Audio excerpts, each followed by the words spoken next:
Live coverage of the AFTCO Bassmaster Elite at St. John's River is sponsored by Yamaha.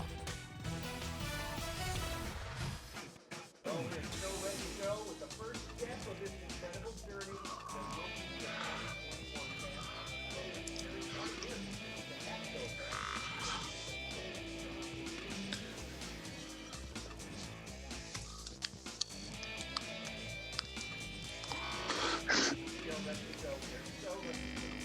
The Bassmaster Elite. Okay, now we're ready to go with the Bassmaster Elite Series. Yet we're not ready to go. The first step of this long, incredible journey that's going to be the 2021 Bassmaster Elite Series. Well, we're still sort of right in mid-step right now because, as you can see right now, not unusual for this time of year, in the state of Florida, early in the morning, you are going to get a fog delay.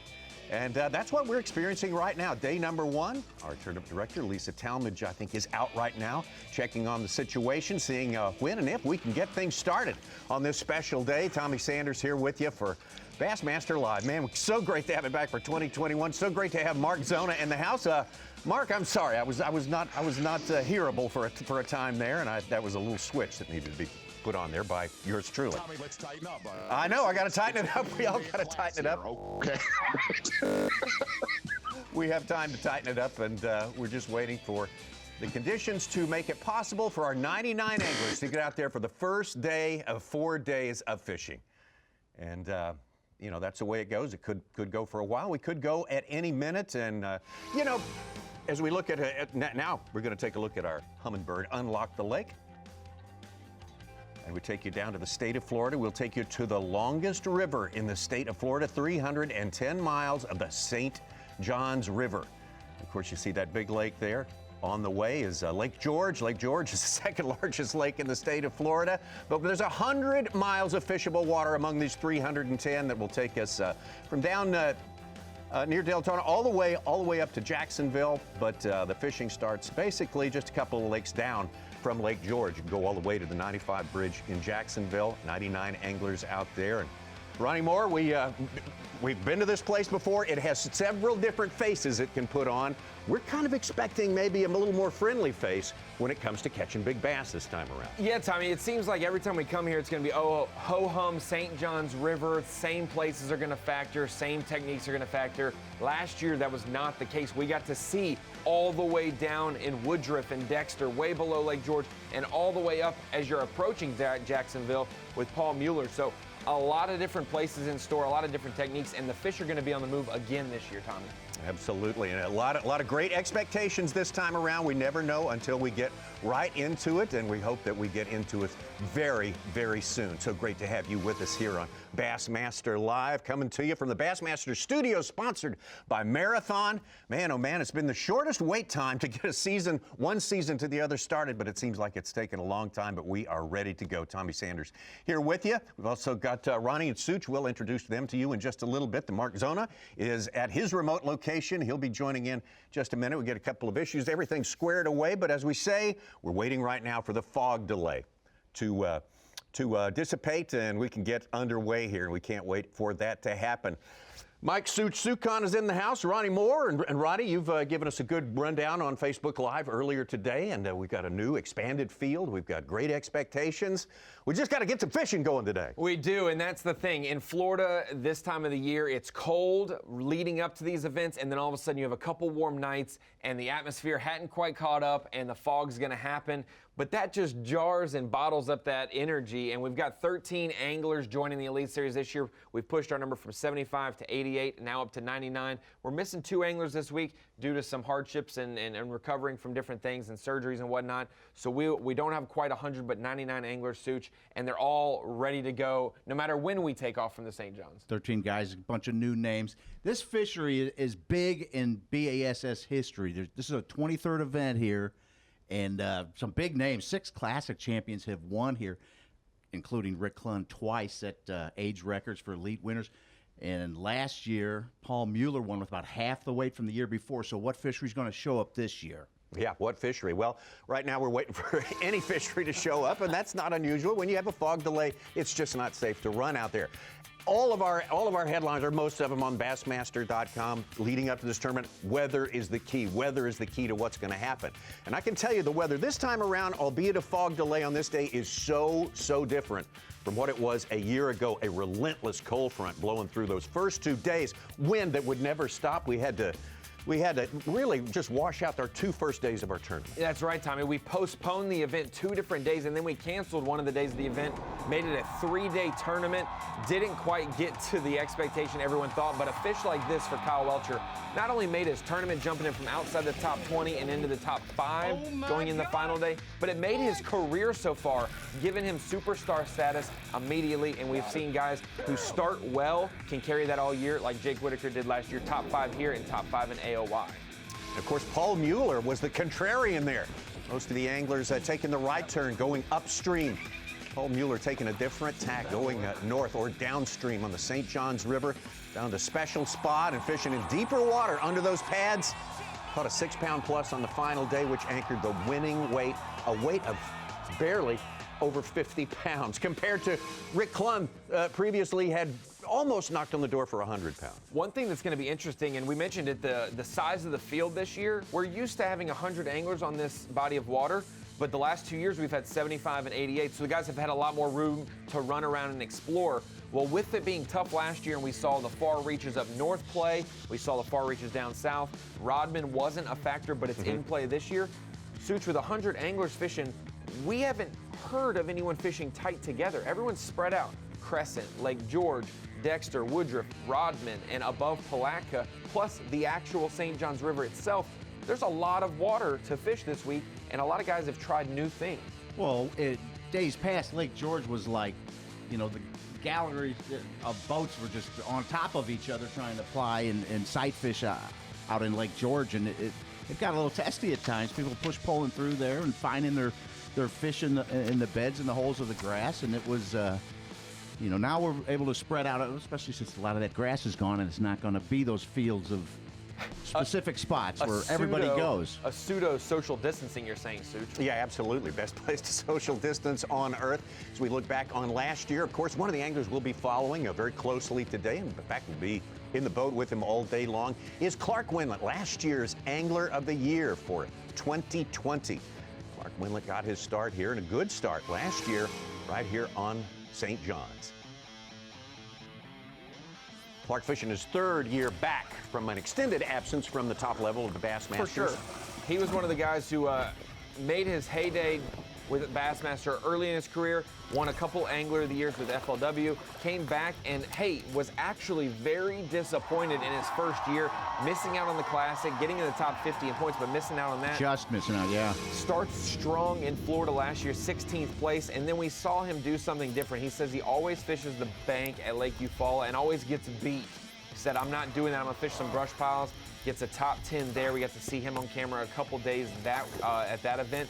And that was really where we kicked off some expanded coverage, which leads us into Fox Sports 1 this year, and we'll be able to see Clark today on Bassmaster Live. Absolutely. He's one of 6 anglers we will be with all day long, plus bonus coverage from a host of other anglers during the course of the day.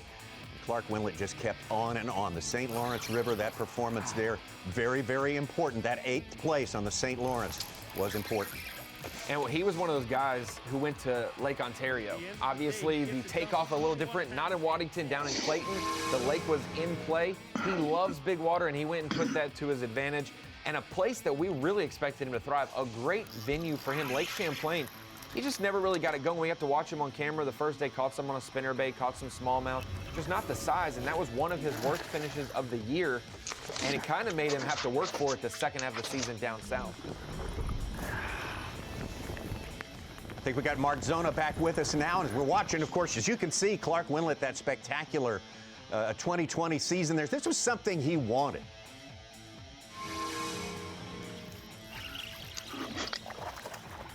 Tommy Sanders, and if you looked at, by the way, I think we're starting to get the wheels back on. I think we are. If you looked at Clark's year last year, I said at the end of the season, I said, Clark, what did that Angler of the Year title mean to you? He said, it was the biggest accomplishment. He said, don't get me wrong, the other Angler of the Year titles that I won with FLW, that's a big deal. He said, but this was by far the biggest of his career.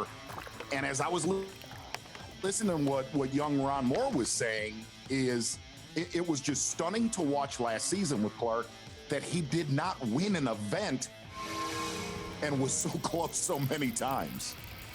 This was probably one of the key days, Tommy, of his season. We saw him struggle on Guntersville all day on day one, and the last hour or two he put it together, which is probably the reason that he got to win Angler of the Year when we look back at it.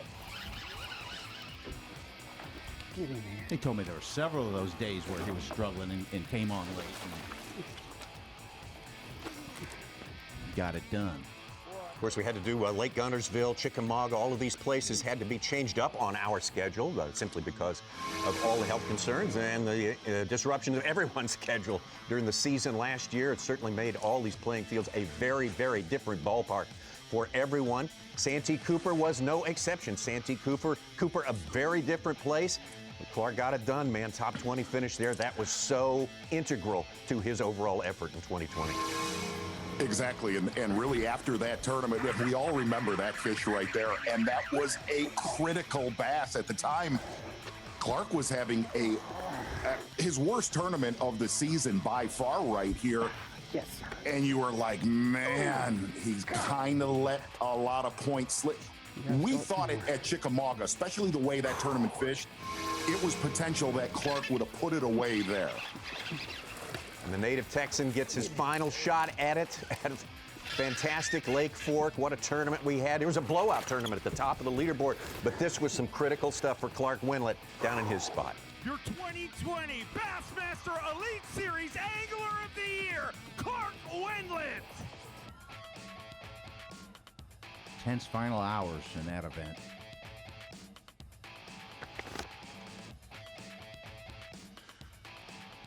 Well, there's Clark, and as we say, we'll be with Clark all day long. And Z, welcome to you this morning. Good to see you today. At last, good to hear everyone and see everyone today. And Clark Wendlandt will be among our anglers that we're with all day long, an expanded field of 99 anglers. And today, as we look forward to getting out there and fishing once this fog delay is done, the fog lifts and we can get started. What are you looking for? What secret would you like to unlock today? What would you like to see happen that will clue you in as what's going to happen the rest of this tournament? You know, I really listened to Ronnie's Humminbird Unlock the Lake, and what him and Such were talking about. Really, the St. John's is a different monster now. There's zero vegetation basically except lily pads. It's more of a lot of hard cover, whether you're fishing trees or canals like we saw last year.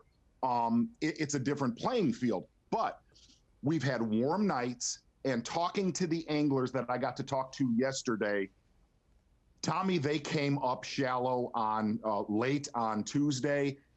Let's get this fog delay over with, because this could be potentially one of the best St. John's tournaments that we've ever had here. It's going to look a lot different than some of those heavyweight St. John's tournaments from the past. And I think a lot of the ways the guys are going to catch them outside of sight fishing, there's going to be a lot of fish caught off beds. They are going to maul them today when they get out there. Is it going to be good for everybody, or are the ones the chosen ones, the blessed ones, going to just really go to town and leave some guys kind of scratching their heads? I think the guys with the low boat numbers, the guys first out today, I think they're gonna blast them, and hopefully we have a camera. Hey, the great thing, Davey Height is gonna be with one of the anglers that was pretty optimistic that he could catch a big stringer. So look for some big fireworks today. One of the favorites, maybe, we can look forward to. Yes. With Dave Mercer, the rest of our crew here. Once again, we are in a fog delay if you're just checking in with us on Bassmaster Live. We don't know exactly when that's going to happen, the fog to lift, the field to get underway, but we're keeping our fingers crossed and hoping it will happen, especially in light of this very optimistic, these rumblings we're hearing from Mark Zona and the rest of the anglers we are corresponding with about the conditions leading up to the first day of the AFTCO Bassmaster Elite at the St. John's River. We'll be back when the fog lifts. Live coverage of the AFTCO Bassmaster Elite at St. John's River is sponsored by Yamaha. Word on the river is we may have a fishing tournament breaking out here.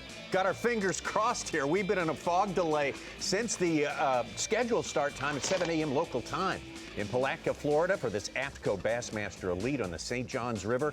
Our 99 anglers itching to go full field fishing today and tomorrow. And you can see there, things are starting to look way, way better, less pea soupy by far than it looked an hour and a half ago or 2 hours ago. And well, I tell you what, we can't wait for it to happen. So great, we get started here. We got our gang in place, we got our cameras in place, and we have you in place now, and so that's really good. Welcome to the Bassmaster Studio, sponsored by Marathon. I'm Tommy Sanders. We got the full crew ready to go, and I imagine we'll push on to the finish-up time, the weigh-in time that we have today. And Mark Zona, you gave us, when we were on much earlier, a pretty good assessment of what you're expecting on this first day, and it was an encouraging one. Well, coming off of 2020, this is how you would expect the 2021 season to start, Tommy Sanders. But really the main thing, whenever you go to Florida, we talk about this every time we cross that Florida line, warm nights. When you look at those low temperatures, and if they're hovering somewhere in the 60s, big ones are going to get caught. In fact, the best way to put it, every single angler I texted yesterday got to talk about, hey, are the big ones pushing up? To a man, every one of them said, oh yeah, we're going to knock their lights out. And the weather outlook looks good. Earlier in the week, it looked like it was going to, some of this cold air that's in the midsection of the country was going to push in there. That doesn't look like it's going to be the case again. And so we have a good outlook for the full 4-day schedule of this tournament, right? I think this is going to be one of the most unique Bassmaster tournaments on the St. Johns that we've ever had. And the other thing is, it's really a different St. Johns River system than any tournament we've had here in the past. In fact, a lot of guys like Greg Hackney said, I had to relearn this body of water in 3 days of practice. We're going to really break down how different it is. And there's some areas of this system that I think we're going to get to see today that maybe we have never seen in years past. That sounds like fun. It is a complex and changing place. Would you unlock the lake for us, or in this case, the St. Johns River, and our Humminbird unlock the lake, Mark Zona? Tommy, it would be an absolute pleasure, my friend. Thank you. Taking off in Palatka, Florida, like we do every time we come to the St. Johns River. Do you fish in the main St. Johns River itself, or do you go to an area like Lake George, where usually 90% of our field fishes? I do not think you will see 10% of our field in Lake George. We'll break that down. But if you look at Crescent Lake, Dexter, but Rodman Reservoir, somewhere we have not had many top 10 finishes in, I think that's going to be a major player, and we will talk about why very soon.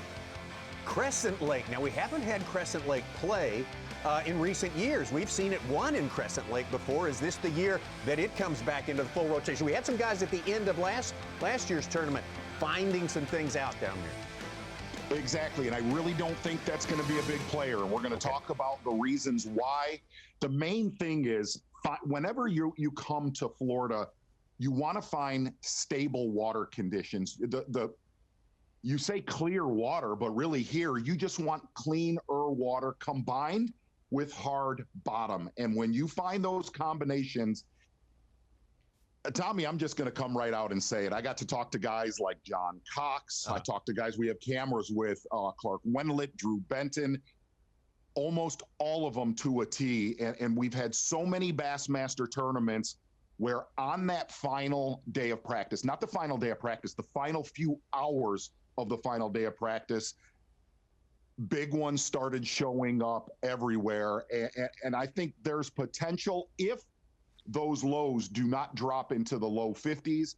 I think there's potential that this could be potentially the biggest weight St. John's event that we've had. All right, let's put it right up to the present right now. In your opinion, as we restart this tournament, 3 hours plus late today, who has the advantage, the guys in the first flight or the guys in the last flight? Could you imagine? Look, everybody's been a little bit on edge today. I think that's fair. Guys, is that fair? Yeah. I think the main thing, could you imagine being a rookie? This is your rookie morning, sitting there at the takeoff. I look, like any tournament where you have a lot of sight fishing that's going to take place, the lower boat numbers are generally the ones to land right on them. But trust me, there's plenty of big ones to go around shallow right now that are locking on. Well, that's encouraging news. Ronnie, we talked to you just a little bit ago, and you had an opinion about who has the upper hand there. Well, and not to be different from Zona, but I mean, the later flight guys today, the ones who maybe want to lock through to Rodman or go down to the bottom into George or go into Crescent, somewhere they might have to take a little longer to get to, they're going to have more time, and they're not going to have to rush back necessarily at 3 o'clock. They'll fish till 4 o'clock Eastern time. But as we bring it into the screen of knowledge, I wanted to talk about who we do have on live today. We haven't seen a fish catch happen because takeoff is happening right now, local time. They're just starting to take off boats. But our camera coverage today, Patrick Welchers, we've seen him do well here his first 2 years on the Elite Series. John Cruz, 2 top 10s as well back-to-back. Hank Cherry, our reigning Classic champion. Clark Wendlandt, our reigning Angler of the Year. Cliff Prince, he is the St. John's local, the one to keep our eye on. 4 top 20s in the last 5 Elite Series events we've had there. And then Brandon Pollanick, always a figure, and he broke that Florida curse for him last year. Had a great finish here at the St. John's. And as we also get into Rapple of Bassmaster Fantasy Fishing, a lot of new things this year, a lot of twists and turns, more prizes up for grabs for people. And I'm just going to go, here's my 5 people. And I'm picking 2 of those rookies, Z. You were talking about they're very nervous. They're waiting 3 hours for their first day of competition on their Elite Series career. And I've got 2 of them, Josh Strassner and KJ Queen. I've mixed in Scott Canterbury in bucket A. He was a lower percentage pick, surprisingly, because he's got 2 top 10s here the last 2 seasons on the Elites. Brandon Lester's great in Florida, and I had to go with 1 high pick, Cliff Prince. He's kind of one of those sure bet guys. And when we get into who those guys that were really picked highly, it is a Florida lineup except for Rick Clunn, and he's obviously a 2-time champion here on the Elites over the last 3 events. But Cox, Cook, Benton, and Prince all owning the bucket percentages there. And that brings us into something different for the folks at home wanting to look at Bass Track. We've been looking at Bass Track, and everyone's tied at 0. They're tied for first, and they're tied for last with 0 right now because no one's caught a bass on the Elites so far this year.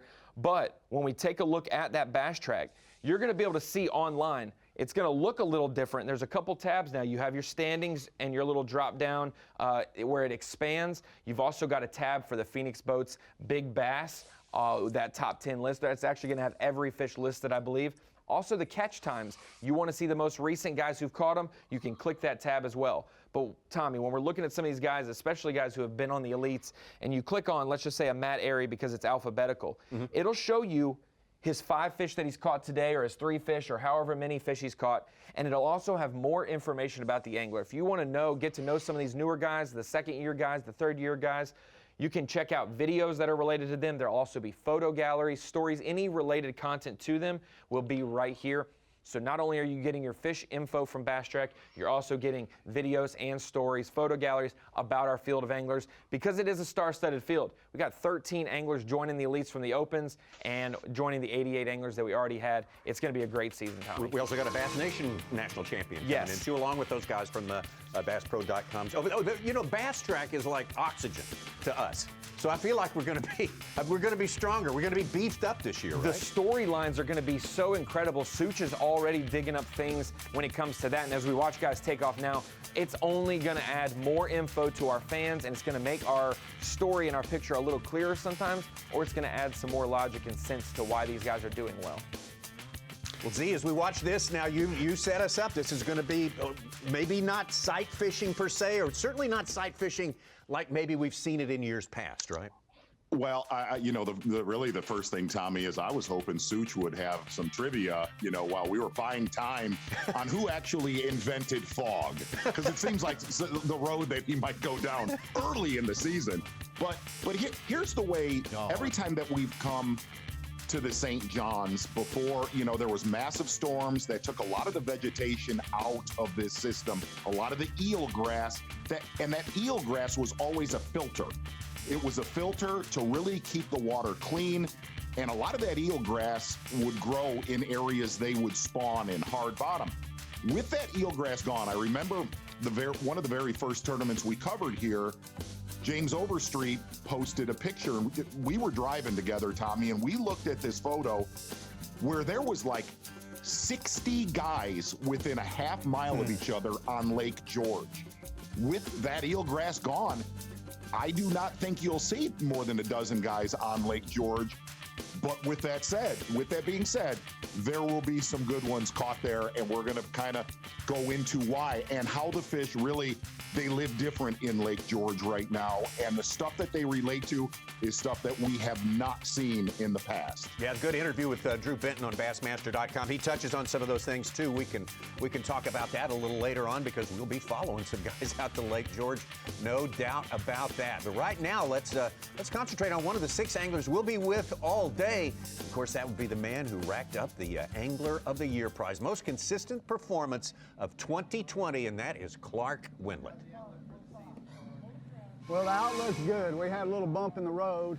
Safety's a huge concern, and fog's the scariest thing to a bass fisherman on the water. So we had a fog delay. We're taking off at 10:15. They've been letting boats go now for about 5 minutes, and it's going to make it really, really interesting. I mean, if it wasn't already interesting with the warm weather we had yesterday, fish moving up, now there's decisions like, can I really run a long way? I've got manatee zones to negotiate, idle zones to negotiate, and there's also a lock. Some guys can lock. So it's going to make it a total crapshoot as to what you do, but I mean, I think you just use your gut, your instincts, and you go fishing, and hopefully you end up in the right spot. The problem with a fog delay is it cuts all the wiggle room out. You don't have the ability to go try something different. You've got to go with what you think at that time, and you just can't change. You just don't have enough time. And so I'm probably going to lock today. Got to get to the lock by 11. It's 10:21. I think I can get there in time. I'm not going to have much time to fish, 2.5 hours. I got 2.5 hours out of an 8-hour day. That's all I'm going to get, but I feel like it's my best play. That's what I'm going to do. Clark Wendlandt there talking about the minuses of this fog delay, and of course there certainly always are those things, but these guys have the ability to formulate a new game plan, right, Steve? No doubt about it, Tommy, and I think Clark's going to be one of the guys going. We said there's one area of this system really firing, and I believe Clark's headed there, and a lot of other anglers, and I believe our own Davey Height's going to be there a little bit later this morning. Look for big fireworks early, and we're going to break down what part of the system that is. Well, the big ones have been moving up for a couple of days now, and the big-time fishermen are moving out on the St. Johns River for the first time. Here in 2021, our fog delay is done, and we'll be back with the action. Live coverage of the AFTCO Bassmaster Elite at St. Johns River is sponsored by Yamaha. See right there, and you can see it playing through the commercial break there. Our anglers are taking off with finally getting them out on the lake after about a 3-hour and 15-minute fog delay. That's good news. Goes to 4 hours. You really can't get your day in. So we, at this point, it looks good for 4 days of fishing. There's some fog concerns tomorrow, but that could change. We're not even going to worry about that right now. But I've got to tell you, we need to look at one of those fantasy. Ronnie was talking about fantasy a few minutes ago. One of the fantasy chalk favorites, and of course, he's always, anytime we come to Palatka, is Palatka native Cliff Prince, 6th place last year. What will he do this year, and what will he do today? Hey man, you know, starting off here on my home water, I mean, what better place to start the Angler of the Year on your home lakes? Let's start this thing off with 100 points, go to the next one, make it another 100 points. So, hey, we might as well start it off with a bang. How nice was it waking up in your bed early this morning? Well, I didn't sleep a whole lot last night, you know, thinking about this thing, but it is nice to roll over and say, well, I am at least 5 minutes from the boat ramp, so I don't have very far to drive home. And then in comparison to last year, how's it fishing? It's pretty tough, but you know, the weather's shaping up good. It's going to be really good this first couple of days. These guys are going to weigh in some big fish, so you guys come and check out the weigh-in.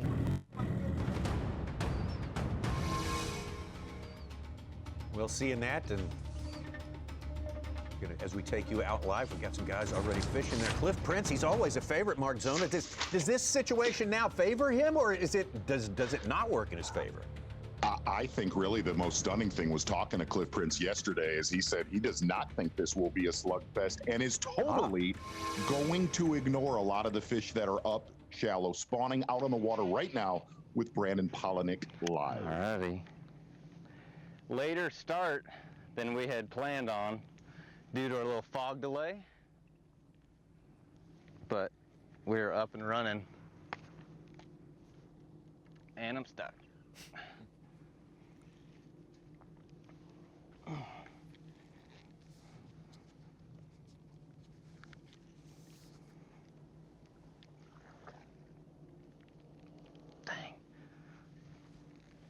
Brandon Pollanick, the 2017 Bassmaster Angler of the Year. What a remarkable season for him last year. Santee Cooper wins, Champlain wins. 2 in a season is just phenomenal. And really, like Cliff Prince, Pollanick said, man, I'm going to go after all pre-spawners. I'm going to really ignore the sight fishing that's going to go on here. And he said, man, I love to sight fish. I just don't like to do it in tournaments because it is so time consuming. We don't have the ideal conditions for it with the flat, calm cloud or sun. Not ideal, but they should still bite. Tommy, you mentioned it, 2 wins for Water Pollanick should last year. Still finished drop 9th in and points. suck fish out here. Wasn't even close to winning Angler of the Year. Barely in the top 10. That's how tough it was. You know, something else that Pollanick said, he said, you know, what's really scary anytime you're in the state of Florida, generally you need to be around a group of boats to win in the state of Florida. A lot of these fish are in groups together, and a lot of different anglers find them where guys are on top of each other, which, you know, we talked about that already. We've seen that in years past. And Pollanick said, boy, a lot of times if you're fishing alone in the state of Florida, especially on the St. Johns, more than likely you are really not on them very well. For the way Brandon likes to fish, fishing offshore, using his electronics, maybe not sight fishing like you said, Z, last year set up perfect, and that makes sense why that was his best Florida finish he's probably ever had, getting a top 10 at the St. John's, given the tough conditions, given the offshore nature of it last year. So sticky. Actually caught him. You know, Ron, that's and connected to that, the Bassmasters is 3 things. It's big bass, big stage, big dreams. We know that, right? Another guy Looking at that commercial with Swindle, do you really think he's been to France? I don't know. I was just curious. 3 hours of pondering during a fog delay, and that is what Z-Train came up with. Hey, he's got more where that came from. Don't you worry. Patrick Walters. Exactly where that's at. Talk about the man. If he can carry momentum from season to season, he should be the guy. Lake Fork last year, 30-pound winning margin, the biggest ever in Elite Series history. Almost 30 pound. And one thing that's really surprising, Patrick Walters said he is catching them here. I think we're going to see Patrick in Rodman. He's catching them the same way he did at Fork. Well, we have just got out here, just got on the water. Stopped at a quick shell bed, hadn't even fished it in practice. It's been good in years past, and so wanted to come right here. We're waiting on the Rodman lock. Yep, we're gonna still lock through with a short day. I just figured that's my best chance of catching a good bag of fish today, and just in general. So killing some time, really just trying to go fishing for a minute, calm the nerves. First tournament of the season, you know, everybody's all jittery and fired up, and we're just here to just go fishing and just catch a fish. So everyone counts. You never know, you just pull up and might get a good bite. So we're just starting out here early real quick as we work our way over to the Rodman lock in. We'll probably fish for about 5 minutes and then get a little closer. You know, just kind of play it by ear. That's what today is really gonna be about.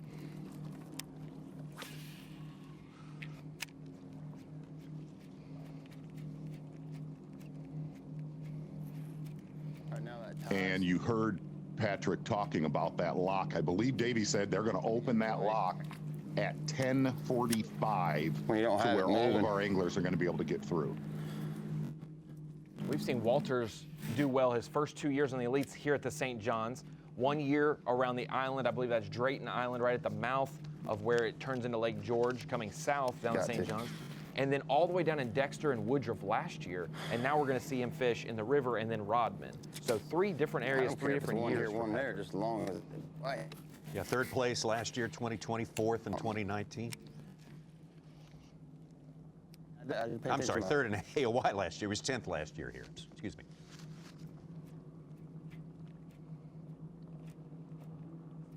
That I catch around here. He had the big bag of the event last year. Tommy, 22.15. And he had 20-pound bags were hard to come by. He had over 32 Only a handful in 2019, but just missed another one. Beat that Same thing. You know, he lived with his electronics at Lake Fork, throwing a jerkbait really the entire tournament, and said that's pretty much exactly how he's catching them in Rodman. And I said, are you getting a lot of bites? That one was way off the bank, so chances are he that said, was not bad. don't worry, I won't run out of fish. Another jerkbait enthusiast on your right there. That's our But it was classic light, champ, so. Hank Cherry. At least I had something pecking at my cricket.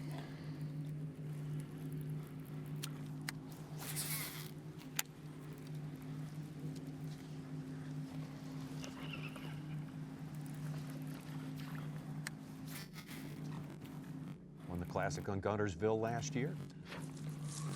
A little less than a year ago. You know, and with the void of vegetation from, gosh, some of the great events that we had down here, with the lack of vegetation, you're going to see a lot more hard cover. You're going to see a lot more boat docks, I think, in this event. Cypress trees, had the same idea I had. canals, seawalls. Nobody wants to bite. I guess we are the 2 old farts.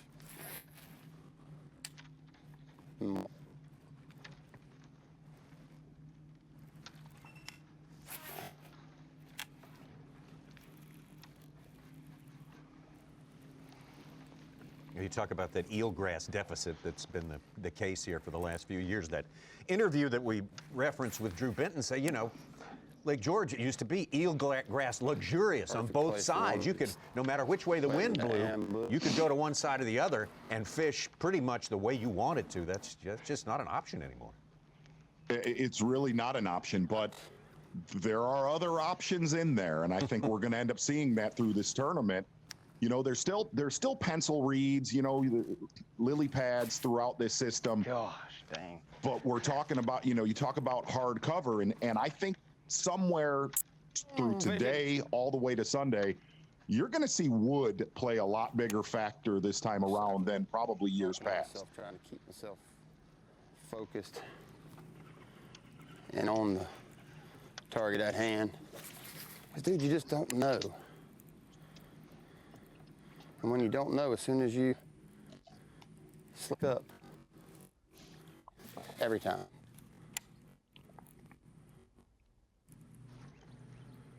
You know what I mean? They'll get you every time. You just have one little lapse.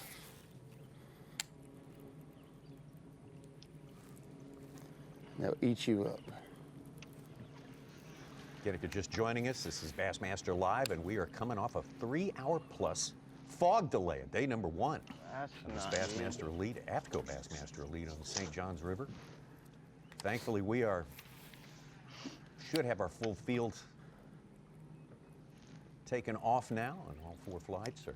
The first fish of the day, Tommy, Shane Lineberger, 2.5 pounder. What do you think of that? I think great. Yes. And now we get to see the changes on Bass Track. He's now labeled as the Phoenix Boats Big Bass Leader. Obviously, that's not going to stand. There's going to be bigger ones. But at the moment of all the fish caught, which is only 1, it would label him as that. So as soon as we see a 2.9, then it'll pop up, and they'll take the lead. But some different features, and you can check out, he's got a couple different videos below his link as well. Remember this now for trivia comes St. Lawrence, who's first fish of the 2021 season. What's the bonus that you get for that, Such? Early leader. Early leader. Personal pride. And trivia. Yeah. I think as soon as that lock opens to get into Rodman, 10:45, we were told. We got to talk to Terry Scroggins, too, before this tournament, and I said, look, man, what area will play? Because, and you know this, Tommy, in years past, whether it's like George or going down to Dexter, it almost seems like every time we've been here, one general area is better than the rest of the body of water. And he did not hesitate. He said, without a doubt, they are going to catch him in Rodman. I think it will be one in Rodman because he said, I think there's 4 days of fish there. And he said the water is just more stable. He said there's so much dark water on the St. John's right now, which generally you don't want that in the state of Florida. He said, man, if you go in a Crescent, you can't see down a foot to 2 feet of water, which was different, Tommy, when you and I were there in years past. It was glorious in there. Yeah, it was typical Florida perfect water. And one angler that we talked to yesterday, John Cox, I said, are you on him? Oh, he said, oh, yeah. And our own Davey Height is going to get really close with John today. It's all getting, and he said, I'm beat fishing in today. Rodman. Fighters running and he into said a lot it is of it. A swimming pool of giants swimming around my boat. Wow. Just for context, Rodman basically, comparatively, is right around the corner from Palatka compared to some of the other places these guys could go fishing. So it'll probably have more traffic today than any of these 4 days, right? But, it's never really shined. A lot of guys throughout the years have gone into Rodman and just got burned. You catch 2 bass that weigh 7 or 8 pounds. I mean, they've always been, there's been good quality in there, but there's no doubt about it. This time around, Rodman's going to be a much bigger player than in years past. Looking forward to that. And as you say, Z, that lock should be starting to function here. Just moments away, and we'll see what happens in Rodman. Look at this. How about some Striker daily trivia as we take a break here? Here's the question. At last year's Bassmaster Elite event here on the St. Johns River, how many bags weighed over 20 pounds? We've touched on that in our little conversation here, but are you going to guess 3 or 5 or 7 or 9? It's going to be our, remember, last year was tough. Last year was an atypical year for the St. Johns River, so you may want to think about this, or you may want to reach back into the memory banks a long way. And we'll answer that trivia question when we return on Bassmaster. Live coverage of the AFTCO Bassmaster Elite at St. Johns River is sponsored by Yamaha. Day one of this AFTCO Bassmaster Elite Series on the St. Johns River had a 3-hour-plus fog delay to start this day, so a short day that these guys are going to be functioning with today. Let's take a look now at what we teased you with as we went to break. Now it's our Striker Daily Trivia. The first question of the year. Who's going to answer correctly the first trivia question? Striker Daily Trivia question of the year. I'm going to keep records. I'm going to keep records on how many we get right. Ronnie's going to be keeping records. Okay, how many 20-pound bags last year at a very tough St. Johns River 2020 tournament here on the St. Johns? Was it 3, 5, 7, or 9? Z, I put it to you. I think we will actually see more today than all of last year's tournament. I'm going to go, I'm just going to throw a dart. I'm going to go 5. Okay, I'm saying 7. I was going B, 5. Okay, all right. Such is the author Ding, of that ding, trivia ding, question. ding. Wow, yeah, you guys are on it already. Are two quickly out of the box for 2021. Mark Zona and Ronnie Moore. Sweet trivia. Sweet trivia. We look forward to it. Brandon Pollanick, we visited with Brandon a little bit earlier. Looking for the right situation in order to fish for his pre-spawners. That's sort of his game plan for today. That was. Again, a 2-time winner last year's Bassmaster Elite Series. Fishing liner. See it right there. Brandon Pollanick said he's going to really just concentrate on the main river. Wasn't going to go into any of the lakes.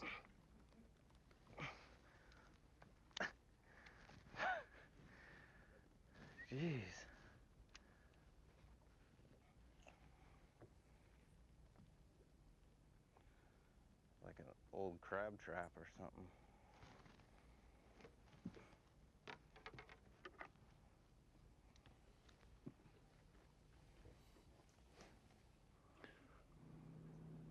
I think you're getting a look right there. Clark Wendlandt making his way to Rodman. I believe that's the canal. Yeah.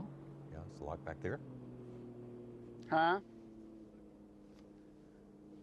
I'm just looking for a bite. I've never fished here, so.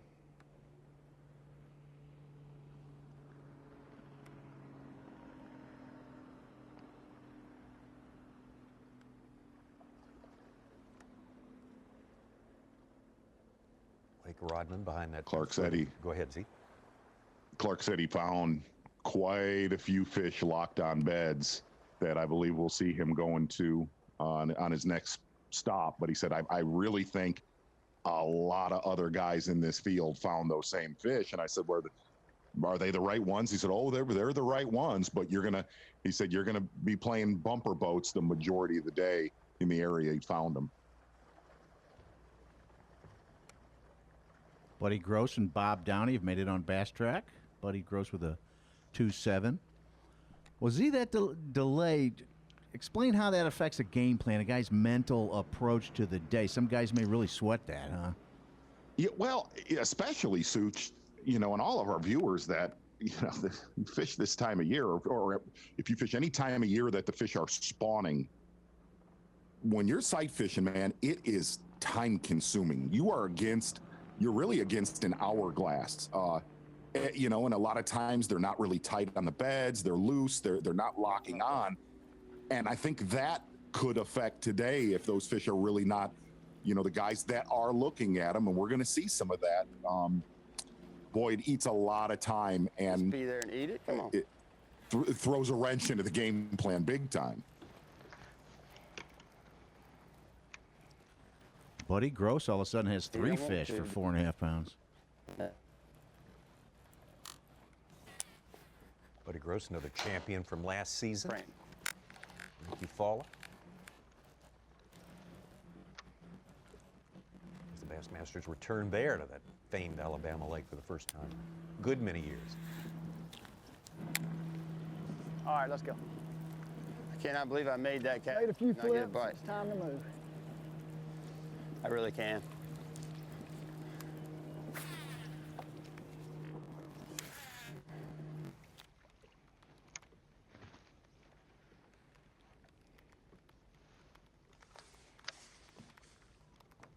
There'd be one around that bush somewhere.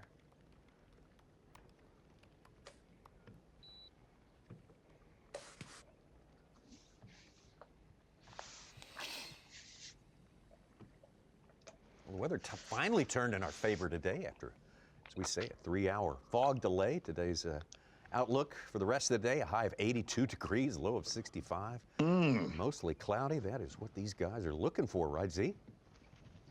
I would say that is prime time Florida. I mean, we've said this before. The bass in the state of Florida are a lot like the folks that live in Florida. They like it warm. You dip below 60 degrees and everything tightens up a little. Pollanick said he's throwing at anything in the main river, whether it's shell bars, stumps, laydowns, really just targeting isolated cover like you see them right there. But we have never been here, though, where the main river dominates, ever. In all the tournaments that we've covered, there's been, there's solid stringers that get caught off the river, but it's never really been dominated where you see a lot of guys in the top 10 doing that.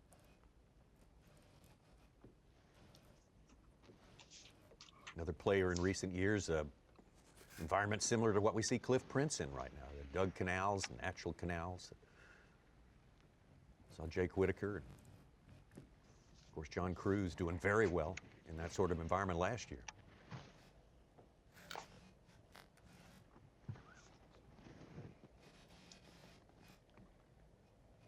Too crowded over there. Almost looks like where Drew Bent was 2 years ago with the first fish of the season on camera. That's right. That was. That's the best stuff over there, but.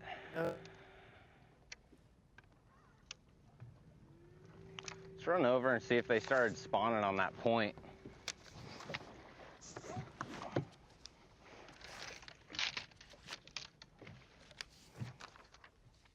Buddy Gross with his biggest fish, a 3.5. He's got 4. The only guy with more than 1, 7 and almost 8 pounds today.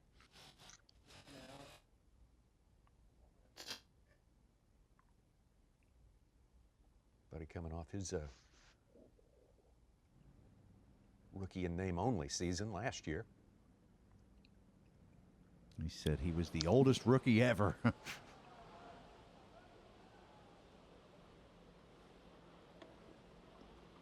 Wendlandt moving into the lock there, which is this is the intersection of the St. John's and the Ocklawaha River.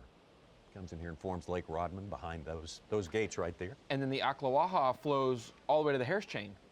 It comes through Griffin and then goes to Eustis through Harris. I don't know if they fork off somewhere else, but yeah. I didn't know that. Yeah, the Ocklawaha feeds into Lake Griffin on the far side of the Harris chain. Wow. A lot of boats headed there, it appears. Yeah, the memo got out. Yeah. Do you get priority at the front of the lock if you're the angler of the year? Well, that's where we seem to be headed. Yeah, that's looks like he cut in line. Yeah. Good eye. I tell you what, Z, when I was with my dad in Florida, we hooked into a gator that was bigger than our 18-foot bass boat right there in the canal of Rodman. Once you get into Rodman, it was probably the biggest animal I've ever been within 20 feet of. And absolutely terrifying.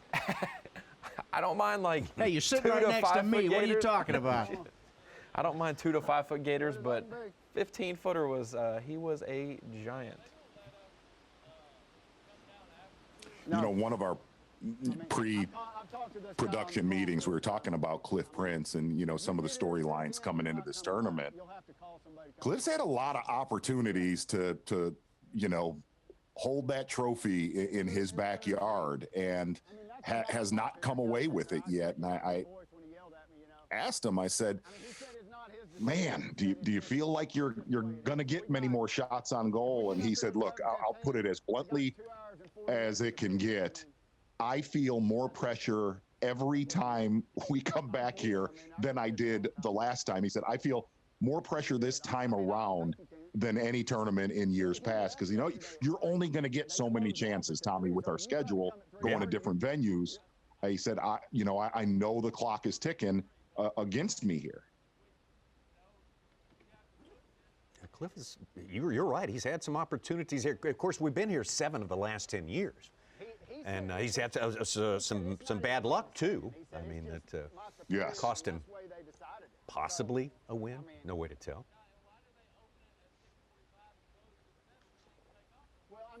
It'll be cool to see how he managed with a short day. It'll be really cool to see how he manages his day. I mean, the only thing is he said he thought his superiors would have worked us some different times if they would have tried. But I'm sure Bass looked at that and thought, there's plenty of lock times. I mean, because there's like 5 of them. It doesn't seem that bad, really, but it's bad when there's a fog delay. Oh, me too. It's big. I looked at it on Google. I knew it was plenty big, but yeah, I wouldn't have thought it was going to be like this. Young rookie on our anglers watch list, Jason Christie right there. Oh, yeah, another fresh face. I thought the 11 o'clock would make... Once in a while, you'll hear a conversation about lock times inside a lock as these guys sit and tap on their watch. This isn't even nearly as bad as other locks where you have to have your proof of insurance and registration and show it and write it on a piece of cardboard for them. It didn't look like they had to go through any of that process, even though, you know, obviously if you're an Elite Series pro with a wrapped boat, the lockmaster knows all your paperwork's good, but most still check you. I know others in Florida that will still make you do that procedure. Boy, being in that lock at Pickwick always scares the fire out of me. It is absolutely intimidating. We're going to get settled in here, Tommy. We're getting tightened up. I think so. I think we're starting to see a few fish catches. Guys are getting close to where they want to be. There's a big lizard for you right there. Good to see the St. Johns River. We got a lot of fishing coming up today. Not as much as we would have liked, but we're thankful for it all. We'll be right back. Live coverage of the AFTCO Bassmaster Elite at St. Johns River is sponsored by Yamaha. Today it all begins, the 9 tournament Bassmaster Elite Series for 2021. And this is day number 1, finally gotten underway after an extensive fog delay. And Buddy Gross, one of our champs from last year, Georgia angler on top right there. Actually making his home in Tennessee now. Shane Lineberger, Kobe Krieger, Bob Downing.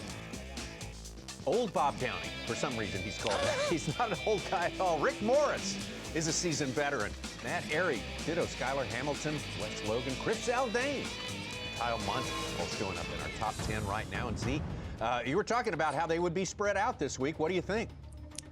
That's as spread out as pretty much any St. John's tournament that we have had so far. Taking a look right there at Lake George, going to the north end. So much history with the Bassmaster Elite Series. As we kind of start to get a look at how many guys made that decision to go to Rodman, and it looks like there's going to be plenty of company in there throughout the day. And like I said, I know Davey Height, that's where he's going to kind of trench in the rest of the day, Tommy. So happy to get it going here. We were wondering for a while whether we'd get our full day in, but here we are in the Bassmaster Studio, sponsored by Marathon. Tommy Sanders, Mark Zona with you here, and the whole crew, Such, and Ronnie, of course, and we got Dave Mercer, Davey Height on the water as well. He'll be in Rodman, did you say? That was where he was headed, Yeah. Z? You know, I really think so. And one of the anglers, obviously, that, you know, we have our eye on came, you know, back to the Bassmaster Elite Series, Greg Hackney. And we touched on it a little bit earlier. He said, you know, with the lack of vegetation here, I had to relearn the St. Johns River basically in about 2.5 days. And his game plan, I don't really want to dive into it. He's one of the anglers that's going to be in Lake George today, but he is doing something totally different than anything that we have seen there in years past.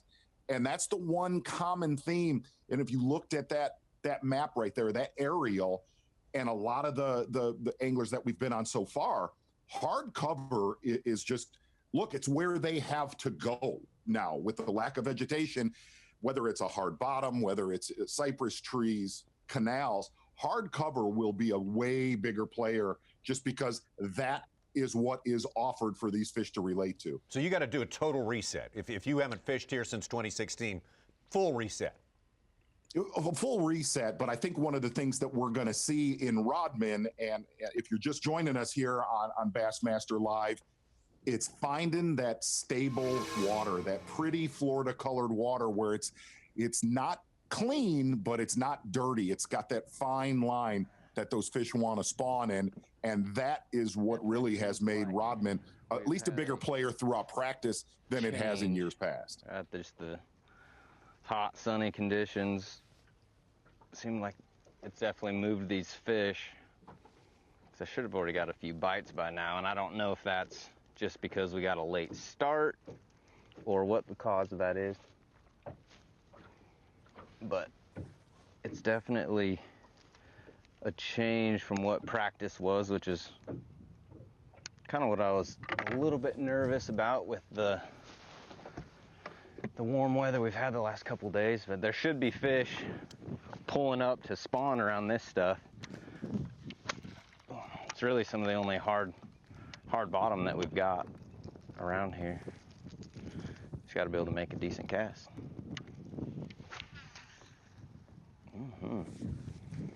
Perfect. Well, the former Bass Nation champion from 2011 made his debut out here in 2012. Bull Shoals Lake was the first of 5 wins for Brandon Pollanick. Found something that no one else really was onto. And that's pretty much been Brandon Pollanick's entire career. And you can tell that from the way he's fishing today. Brandon Pollanick does not like to fish around other competitors. He likes to get off the beaten path and find something different. It's exactly what he did on Bull Shoals. From there, making the longest run, one of the longest runs we have ever seen in the Bassmaster Elite Series on the St. Lawrence River, getting out to Henderson Bay all 4 days. Take my word, that is a beatdown, but that's the main thing. Looking at his victories, finding something out of the way, and finding something that where he is left alone.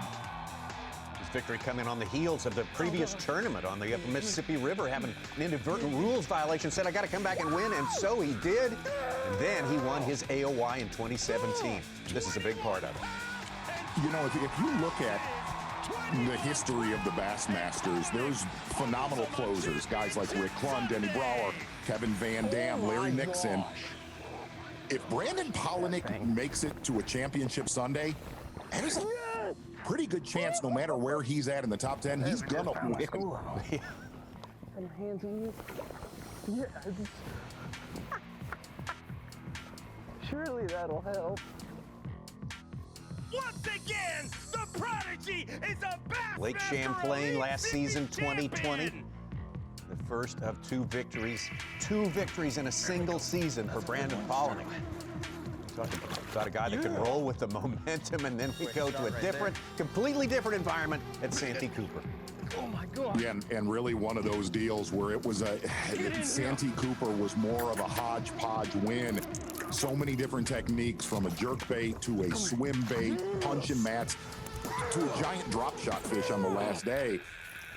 And that was one of those tournaments. I really don't think, look, whenever there's a tournament where guys are using their electronics, Brandon Pollanick is at the top of that list. Santee Cooper was not one of those events. 22 pounds plus. That is a hard-fought 22 pounds, the way Santee Cooper was fishing when we came there late, much later than the originally scheduled week to fish Santee Cooper. It was a very, very tough proposition, but Brandon got it done. 2 in 1 season. We saw it done twice the year before, and still a rarity. I mean, it's just, you'd never lay odds that that's going to happen during the course of an Elite Series season. Gosh, and you think about some of the anglers that we've covered that have never won a Bassmaster Elite Series tournament, and the guy comes back to the Elite Series and wins 2 his first year back. Unbelievable. Brandon Pollanick out there as we start to see a little bit of a breeze kick up. His little corner of the St. John's River, fishing the main river right there. We'll check in with our Rodman anglers and more when we come back on Bassmaster Live.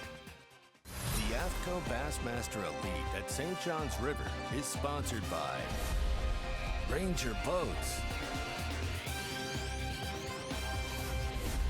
Yamaha, Toyota, and by Berkeley.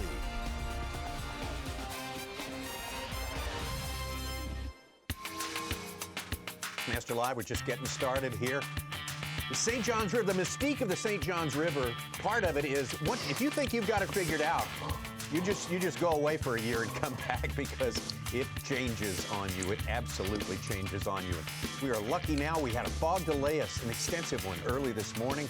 Now we're out there fishing. Last year, this tournament started in the wake of a terrible weather, cold, blowing wind. This year, we're in the wake of the first warm spell of the year. A world of difference, Mark Zona. You know, and really, if this makes any sense, one of the things to me that's really dangerous about this day being shortened, having that fog delay, is you have a tendency as a human being, and a lot of our viewers, you can relate to this, is you speed yourself up in a shortened tournament. You're just your physical manner is sped up. And when you're in the state of Florida, the last thing you want to do is fish fast. I mean, I think every event in the history of the state of Florida, generally it's get in an area and pick it to pieces. And that's the one thing where I think guys are going to have to control themselves, with all of the nerves being day one of the season, is just don't get in a hurry. We were talking about it, Z, during one of the commercial, or during the fog delay, was talking about if these guys have 3 to 4 hours to fish. In this case, it's about 4.5 hours of the day. If you're making a 45-minute to an hour run, that's half your fishing day just getting there and back. And it takes roughly probably 5 minutes to set the hook, land the fish, put them in the live well, especially when you start culling. That's 30 more minutes. I mean, you're only dealing with just an hour of just not catching them time. So that really does put the pressure on you. Buddy Gross. And I think, go ahead. What? Buddy Gross is the only one with a limit. He filled his limit a little bit ago. He's got almost 11 pounds. Krieger's the only other one with more than one fish. About a dozen guys have caught fish. Like I said, it's going to be the biggest weight St. John's event in the history. Just hold of on. the St. John's. Been like 12 seconds, Sure. Z. Oh. Well, what we're getting ready to do here in a few minutes as we give you some more views. Incredible. Old Florida at its best. St. John's River, just a beautiful place. We have an afternoon session. We're going to take our customary midday break. We're sort of obliged to do that. And at noon Eastern time, we will come back and begin the afternoon session. Be full 3 hours of fishing for you to follow. We'll probably have some good fish to show you. We'll keep the cameras rolling while we are away, and we will come back with the goods. I can guarantee it. Thank you for being with us so far on Bassmaster Live. Thank you for your patience this morning. And we will be back in 1 hour's time.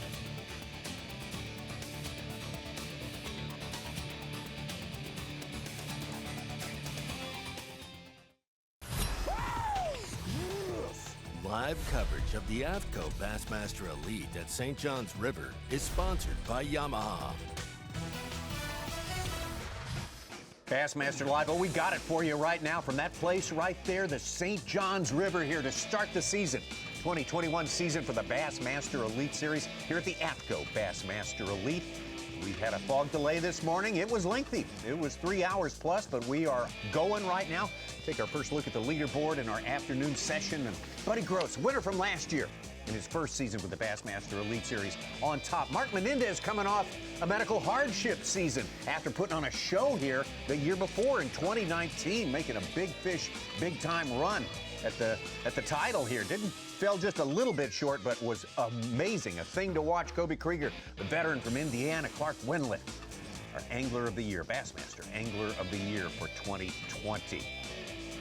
We are ready to go, as we say. There's no more delaying right now, and we can't wait to get it started. Tommy Sanders here, coming to you from the Bassmaster Studio, sponsored by Marathon. Mark Zona here with us as well. And Z, it's taken us a while to get going, but we're starting to see things maybe loosening up a little bit here. Maybe we're going to get some fish to open their mouths for us. I think so. I think everybody was a little tense this morning, Tommy Sanders, with that fog delay. And look, we said it right before we went to our break. That fog delay, very dangerous for guys that are making long runs. The other side is very dangerous for guys that are sight fishing, that have to spend a lot of time on individual fish. But look for this in our afternoon sesh. The more that water warms up, just 1 degree to 2 degrees, these fish will set up. They'll get a lot tighter to the beds. And things are definitely starting to happen really in the last 45 minutes. All right, well, let's take you out on the water right now. Take a live look in at Patrick Walters. He's certainly got a great record here on the St. John's River. Had an overwhelming victory, the biggest victory margin ever in the Bassmaster Elite Series to wrap up his season in 2020 at Lake Fork. Show you something that happened while we were away with young Patrick Walters, South Carolina native. And we knew with the tournament that we had, last time we were here, a jerkbait was going to be a player. But here again, Patrick Walters catching him off of his front-facing transducer the same way he caught him at Lake Fork. Not quite as big, Tommy. We'll double check. He's definitely 12 inches. Small keeper there for Patrick. Put him on the leaderboard. Now back to Patrick Walters live now. Patrick Walters, one of the anglers that really bunkering into Rodman. So many anglers in there, and you can almost tell over his left-hand shoulder, just more stable looking water, good water clarity. And we're going to see a little bit more of that here in the next few minutes. How about some big fish, Z? Carl Jacobson is leading our Phoenix boat. Big bass with a 5-pound 2-ouncer. Matt Herron caught a 5-pounder. Clifford Perch and Kobe Krieger and Drew Cook all got 4-pounders. Wow. We'll see bigger, we hope. Oh, I think the afternoon's going to, look, that's just Florida 101. It should really fire here the last few hours of fishing. That's action with Patrick Walters from Rodman Reservoir here. It is open for business this time around, and getting some business, to be sure. Another angler, one of the anglers we're following today, also locked into Rodman, and that is our AOY, defending champion, Clark Wendlandt. Again, this right here is earlier, about the last hour. Solid fish for Clark Wendlandt right there, starting right where he left off in 2020.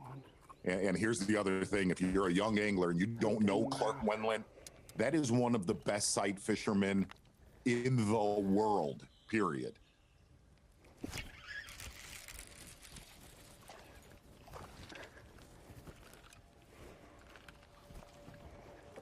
That's the one I Izzy, missed you said something first about cast. patience being a virtue that costs you in terms of time. Here's a guy who has no trouble with patience. Here's a guy who can stick to the game plan.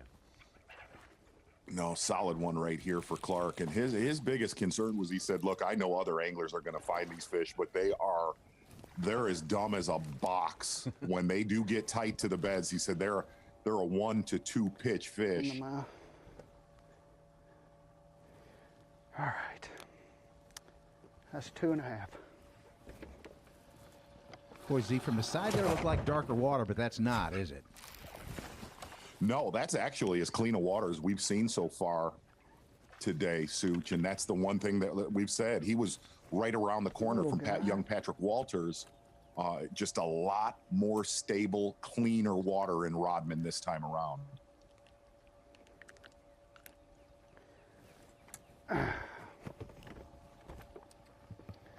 That's 4. That's a pound.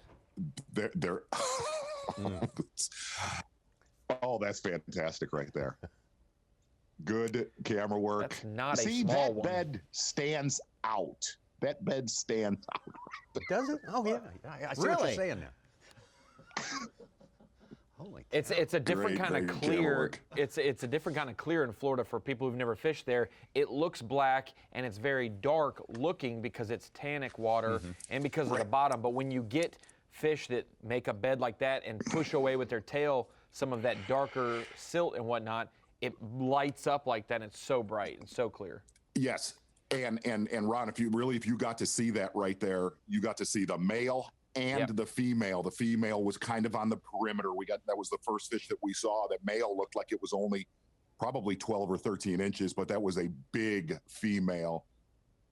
Hopefully we get to see some of them locking on and really sticking to these beds. And Clark will tell you, man, sometimes you do want to, you want to catch that male to where maybe that female will pin on that bed after you pull that male off. But mostly, a lot of the really good sight fishermen, they do not like to hook the males.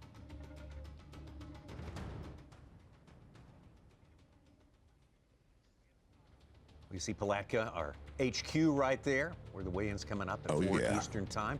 I tell you what, how about a B&W trailer hitch is on the line with a winner from last season? One of the big rookie stars from last season, of course, Buddy Gross. And Buddy, give us a rundown of what's going on today on the water with you.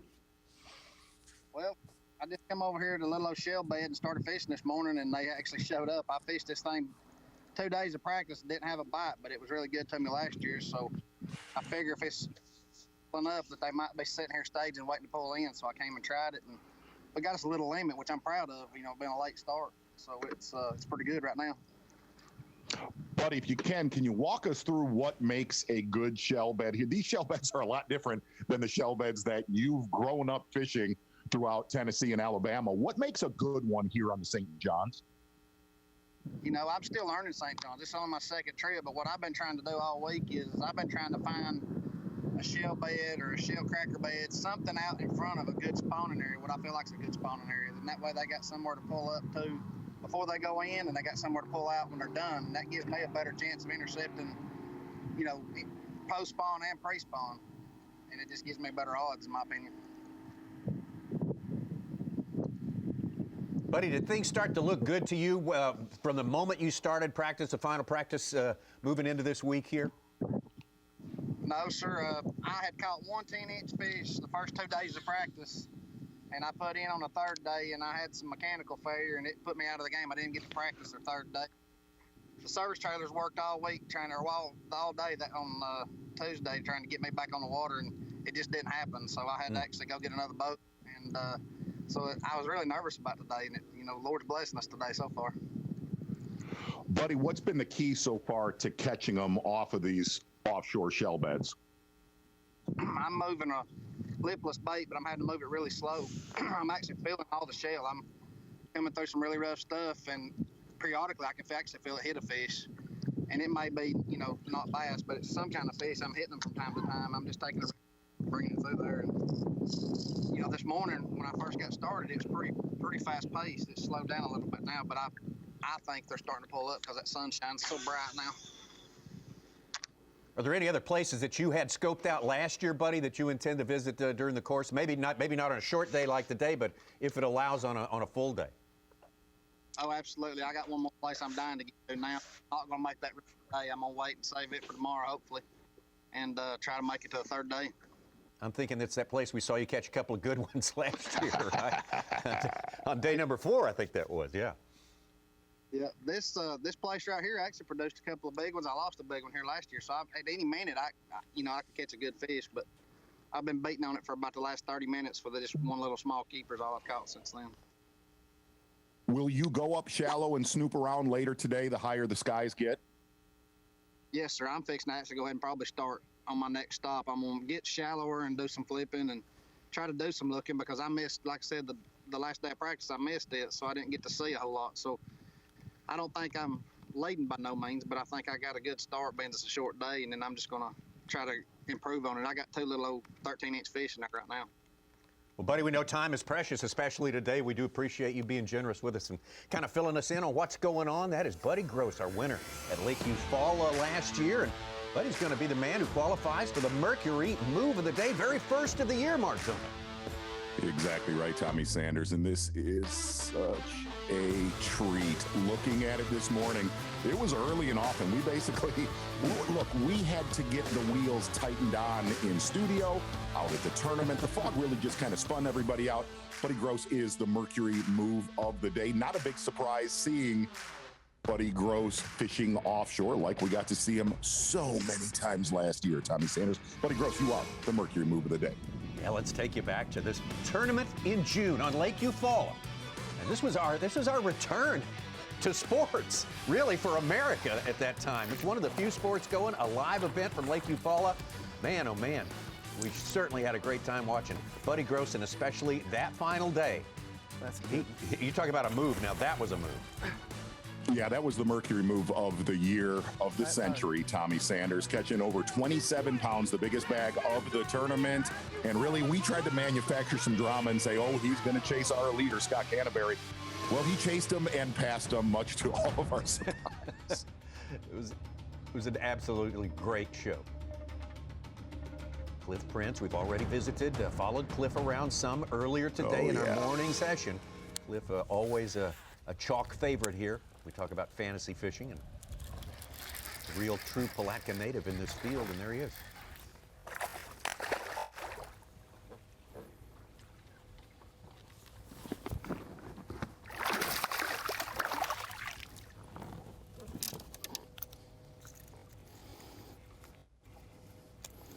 Well, that is a pre-spawner right there.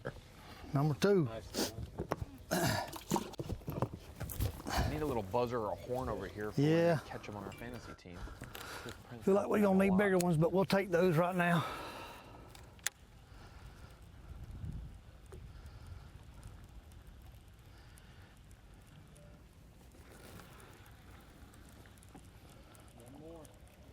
What?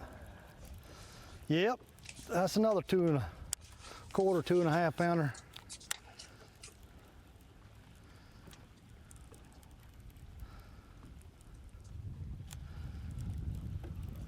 Cliff Prince said he was not going to spend any time on anything spawning, said he was not going to get caught up in that game, really playing hopscotch and bouncing around with other anglers. felt like this was going to be a relatively tough tournament compared to a lot of the pre-tournament reports we got that it could be a heavyweight event. It just almost feels like as short as this day is going to be, that today is going to be a day of survival for the majority of this field. Just catch a solid limit and live to play another day. What's incredible, Z, is Cliff Prince is by far the closest angler here. Even in past Elite Series events, he's been in Palatka. He lives here 5 minutes from the ramp. And every year we see him, he's throwing something that you would never expect people in Florida to lean on. Underspins, lipless on different areas when people are sight fishing. There's a lot of different baits he's utilizing that is really teaching a lot of people how they can fish in Florida if they don't like 65-pound braid. Let's get back over to Patrick Walters, who's, I believe he's gotten hooked up. I think he's just now getting one into the boat. It's a live drone shot right there with Patrick Walters. Looks to be not a bad one. It's hard to tell from this angle, but that's a good thing about that kind of shot. You can change your angle real quick.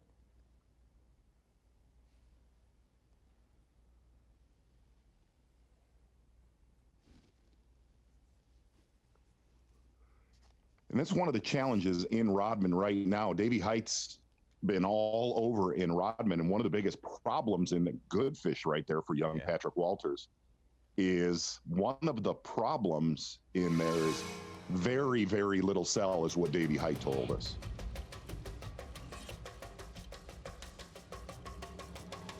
Again, also in Rodman Reservoir.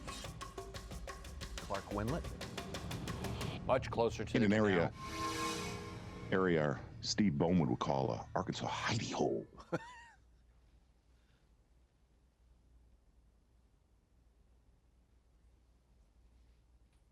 Z, I interviewed Rick Clunn before this, and he told me Rodman is not the easiest fishery or lake to fish.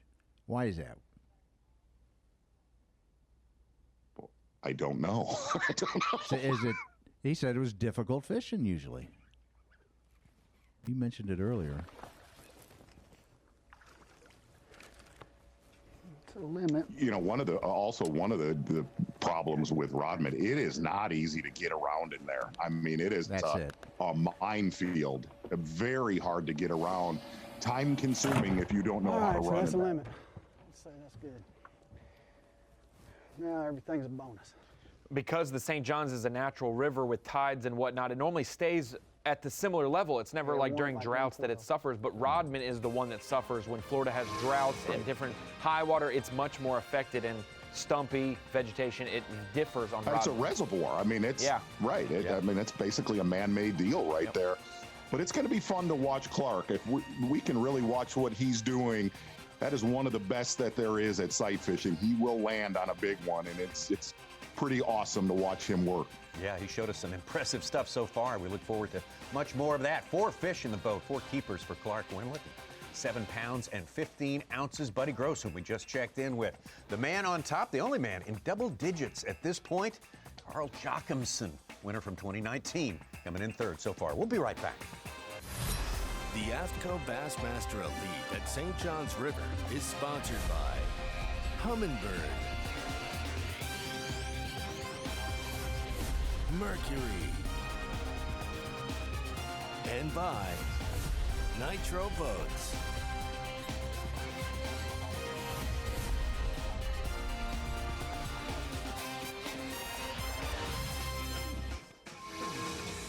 Well, just to add to your opening day jitters, how about 4.5 hours to get all your running and your fishing done on the very first day of the year for the Bassmaster Elite Series?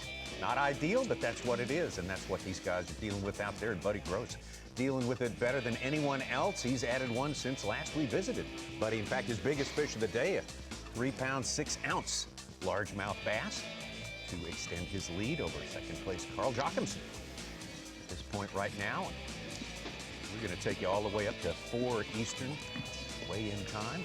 Take a look at an angler we've seen do big things here, including an 11-plus pounder on camera for us. John Cruz always seems to sort of prosper here more often than not in an environment which we saw him in a good bit last year, in a canal environment.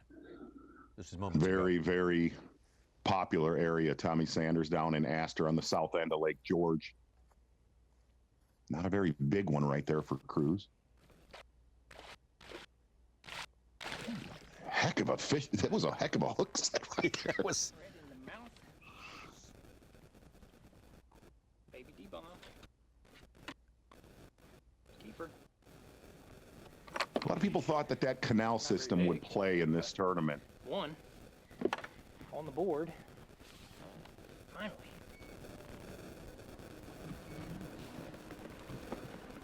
So it's a 9 3/4. With John Cruz live right now, looks like he's set up on one. Finished second here last year.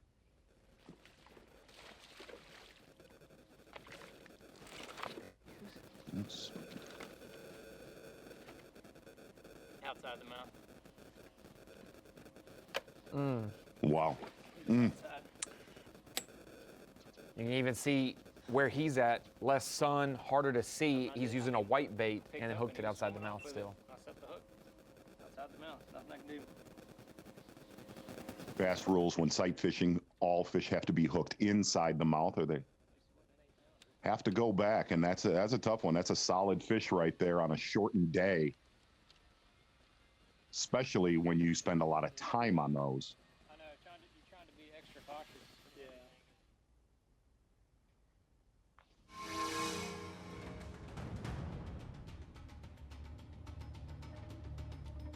Some more bonus coverage, I believe, lined up for us right now.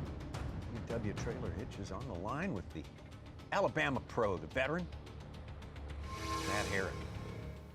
There's Matt. I know it's a short day. You got a short time to get it all done, but can you take a moment and tell us, kind of size it up, what's going on today? Well, you know, Tommy, I'm just fishing the back of a couple little canals and stuff that I located some free spawners in, really, the last day of practice.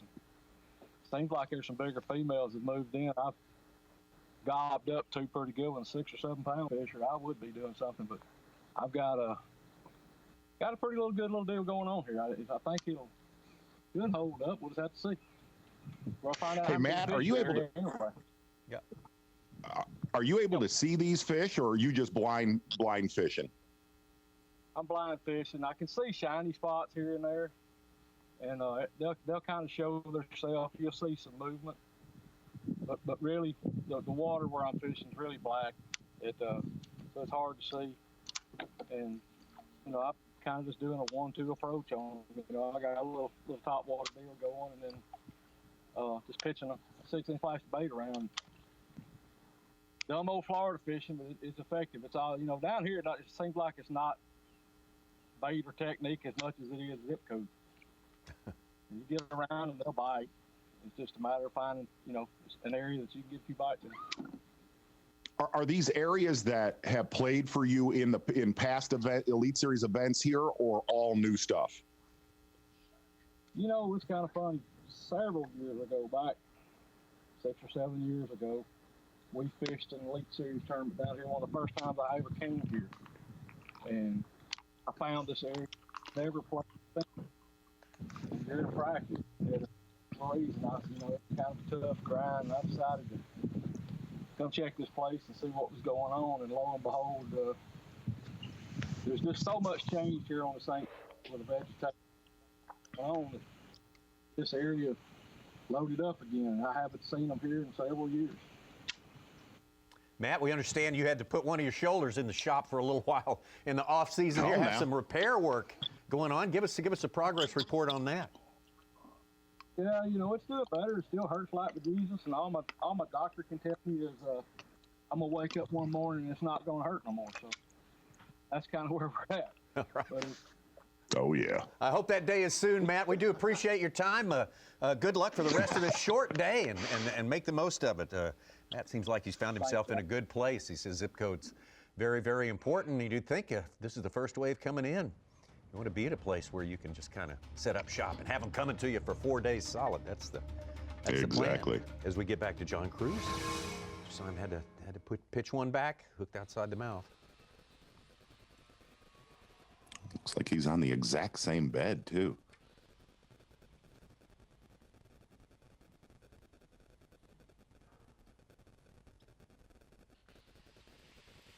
John did say at least it wasn't an 8-pounder he hooked outside the mouth, so I don't know if he saw one much bigger and that was the buck or just a phrase. This is a better fish. Oh, boy.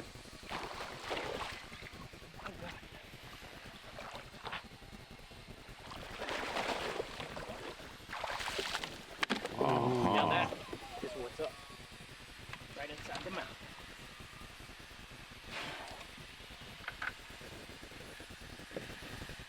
Whew.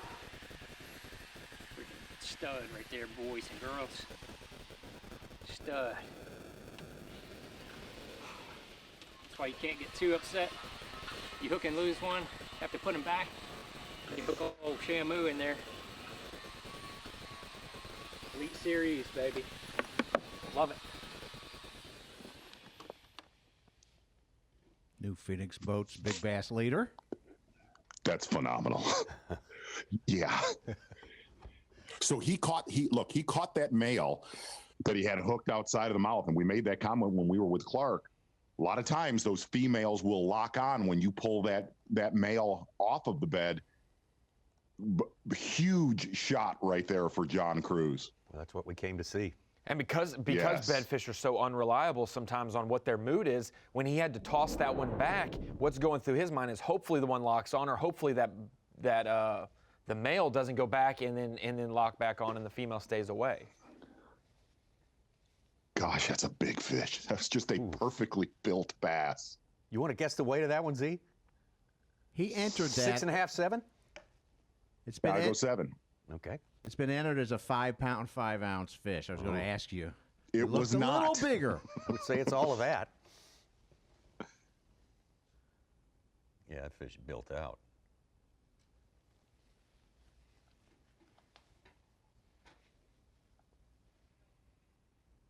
Wow. I'd say minimum 6.5. I mean, look at the size of its head. But look how that thing is built. Well, what's interesting is how big that female is and how big the buck was, how big the male was that he caught and threw back. That's a solid keeper. Whereas with the shot we saw with Clark, it was more like a 12-incher and then maybe a 4-pounder. So the bigger the buck, sometimes the giant female that can come with it. Speaking of Clark, there's another little magic spot he's looking at right Once there. upon a time, this dock Just feels was like really things are good. starting to heat up a little bit, Tommy. Boy. See But- what we can do. It's gotten worse and worse, the less grass that this place has gotten. That was a great fish catch with Cruz right there. Giving us some good ones from this place.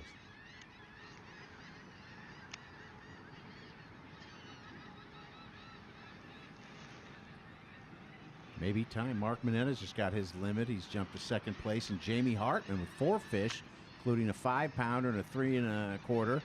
Third place. Well, all the usual suspects are showing up here, aren't they?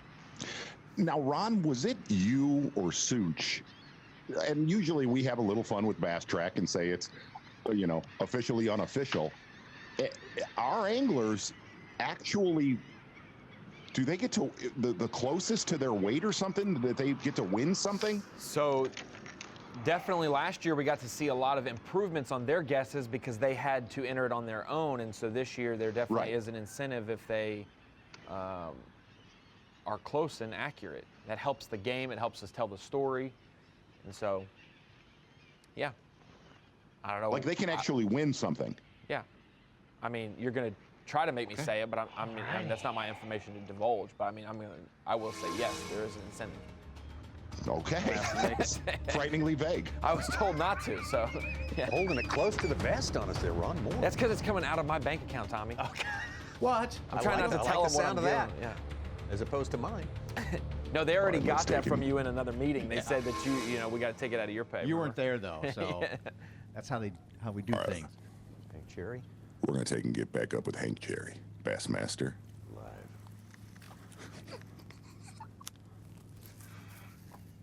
Hank's slowing it down a little bit. We saw him working some dock timber earlier.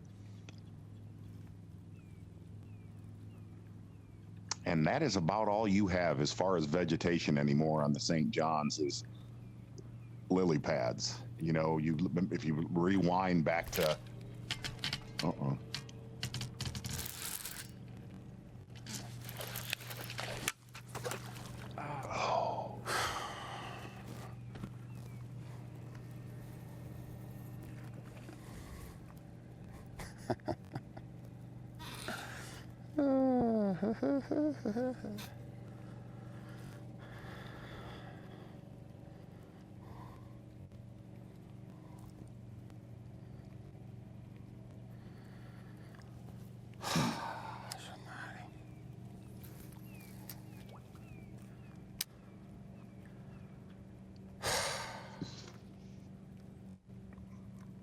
that is a bad deal on a short day. That one stretches line pretty good. That might have been a dandy. I don't think that's a happy laugh there either from Hank Jerry. Yeah. Look at his rod. And he did the right thing with fluorocarbon, I believe. That's what it sounded like. He didn't do anything but just keep a lot of pressure on the fish until it came out, and then it just jumped and came off.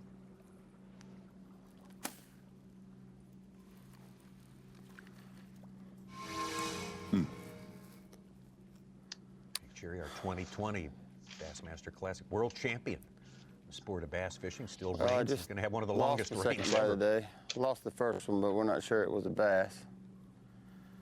I found a couple pairs over there that I couldn't get to bite, but I think I was just too close to them. That one I just lost, I'm not sure. Got wrapped up in the pads, and I hate a pad anyhow.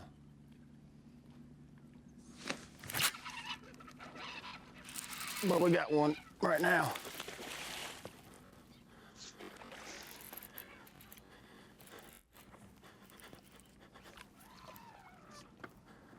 We got a grown one.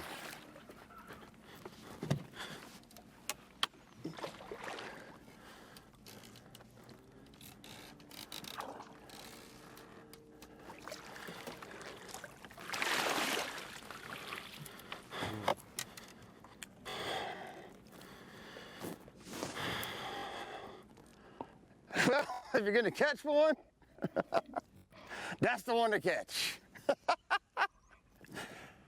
Thank you, Jesus. That weighs the limit.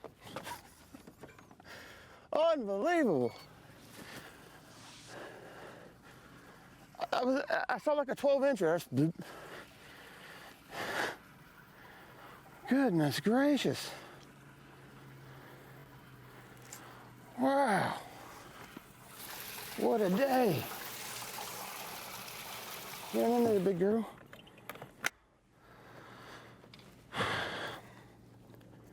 What was I talking about? Oh.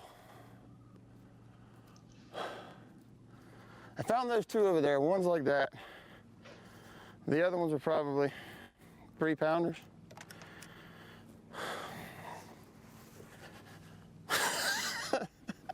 I don't care if I am sucking, that's awesome. I don't know where anything is. I gotta get my mind straight. I cannot believe that.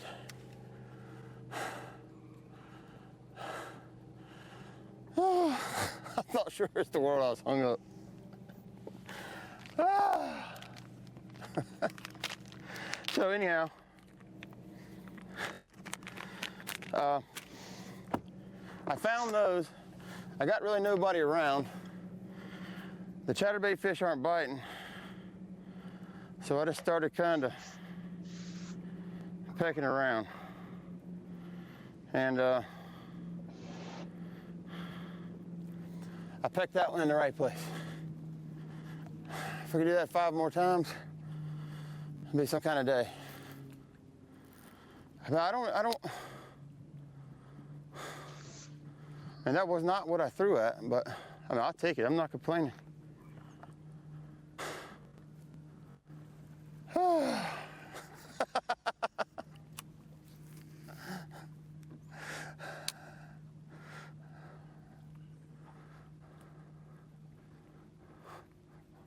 I mean, it was just like, tick.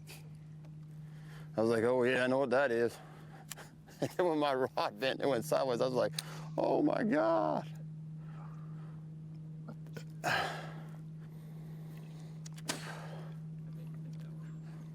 don't know. 8 pounds? I don't know. We don't have them that big in North Carolina. I got scales. We'll look at them in a minute.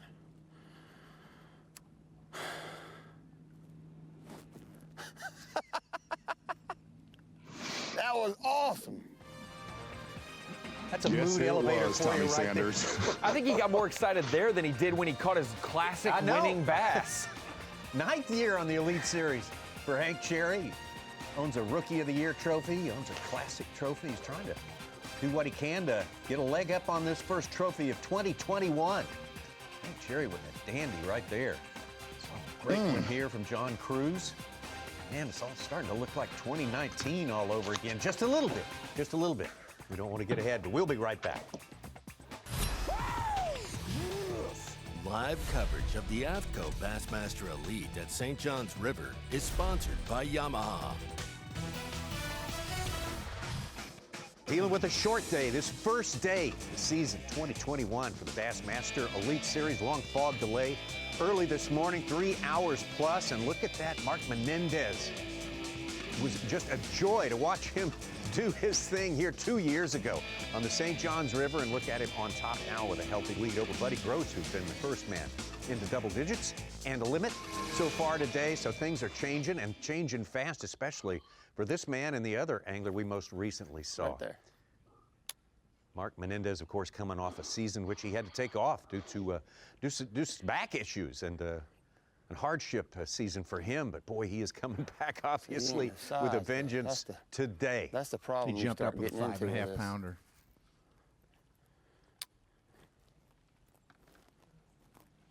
You know, when you start looking for the size.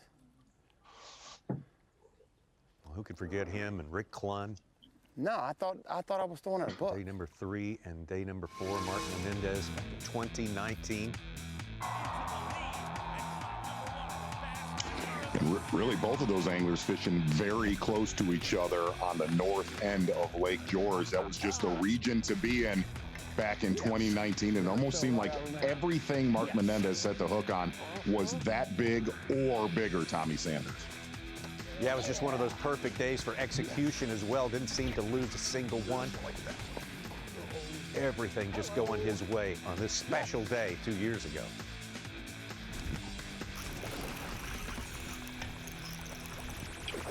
Oh my gosh, that's a megalodon right there. Good gravy. No, come. You're mine. Yes. Yes. Mark Menendez, one of the pillars of the sport for sure, for lo these many years, and still very active and very competitive, and here to be competitive this week on the St. John's. Let's get back down to Hank Cherry. We just saw him land a giant just a few minutes ago. He entered that fish as a 7.5 pounder on Bass Track. Wow. Our anglers estimate their weights and put it in a that's a pretty good fish. See her good from now. She's right off the stump. To put it in perspective, too, Hank Cherry's not a small dude. When he hit that thing, it was like he set the hook into a stump.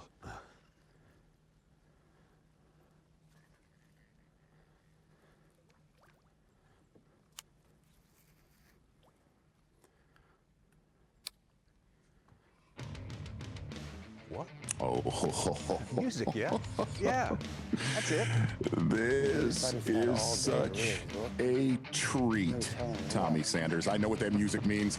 For the first time, the 2021 Bassmaster Elite Series season, when you hit one on the St. John's and you're 6'4" and it doesn't move, you have got you one, kid. Hank Cherry, you are the power pole replay of the day. And Tommy Sanders, I'm going to go as far as to say, we're going to see some bigger than that today, my friend. Man, today Hank we're Cherry, you're the power pole replay. I think so. I really do. Wow. big one right there for Hank Cherry. And you could kind of tell after our midday break, St. John's River starting to heat up in a big way. Well, you're going to catch one? That's the one to catch. Thank you, Jesus. It's like John Cruz had to let a smaller one go before him, and he lost a smaller one right before he caught this one. Boy, they wound up with the right ones. Gosh.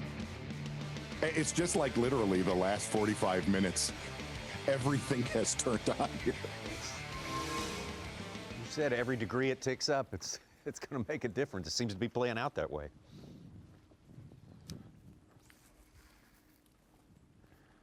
Yeah, right after Cruz big fish, Frank Talley got a 5.5 pounder. Menendez then scored a 5.5 pounder to take the lead.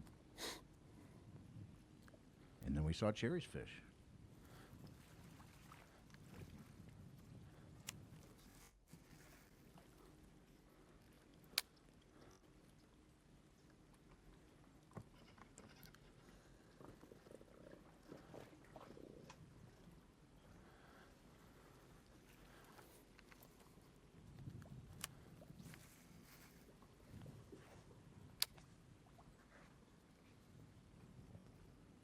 That's the awesome thing of the tournaments that we've covered here.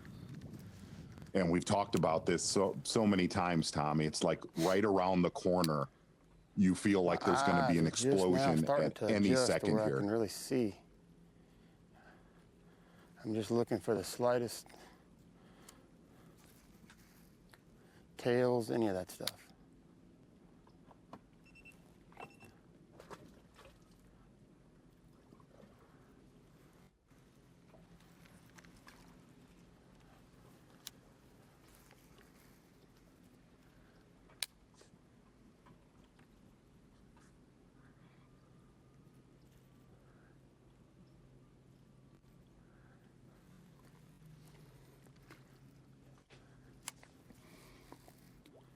See something that Clark Wendlandt is lingering on there.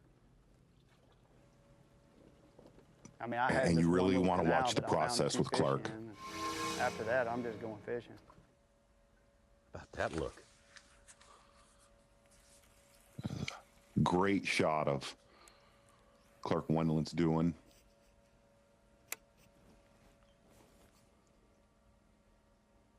I asked him, Tommy, I said, you know, for decades, you've won so many tournaments, sight fishing, especially, you know, living in Texas. I mean, he's one of the best in the game at it. And I said, what is, in your opinion, the best bed fishing bait? And he said, here's what it is. Whatever you have confidence in. And I said, no. Because, you know, in any sight fishing tournament, everybody's got 10 rods laying on the deck. And he said, you know, if I only had one bait I could use, it would be a Texas rig tube. Throughout the years, he said, day in, day out, if I have a stubborn one, a Texas rig tube is the best bait throughout the decades that Clark Wendlandt's used. Look at the size of that bed right there. that is an actual bed. It's the size of an actual double bed. I'll turn it on you, Mark Zona. What is the best lure for situations like this in your book? You know what's weird? And all of our viewers know this, man. Every fish on a bed is different, and you know a lot of fish you have to spin them. You spin them, you pop them, you make them aggressive, and they'll make donuts. And when those donuts start to tighten, they'll actually start barking at your bait, where they're nipping at your bait, nipping at their, and the tighter. With my bait. But generally, every single bait you throw into a bed, you watch that fish's reaction. A lot of times they'll completely ignore it, but there's other times that they'll just make a different reaction, and that's more than likely what you're going to catch that fish on. That is interesting. You know, one of the biggest mistakes in bed fishing, not smallmouth, they're as dumb as they get, but a largemouth is there's a tendency to wanting to get too close to a largemouth. There's a happy medium where between the distance of you and that fish and that bed, and when you find that distance, more than likely, you know, or you'll find that distance that you're just too close and that fish will shy away and it just won't react.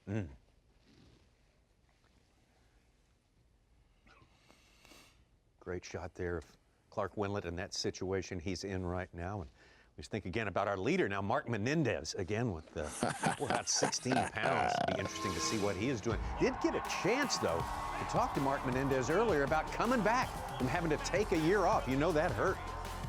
Well, I am excited to be back, coming back from an injury. I only got to participate in this tournament last year and the Bassmaster Classic. I got hurt at Eufaula, so it's been a while for me to sit behind the console of my scooter boat in tournament mode, so I'm ready for that. Lots of new faces, lots of old faces coming back, which I'm just glad to see them come back.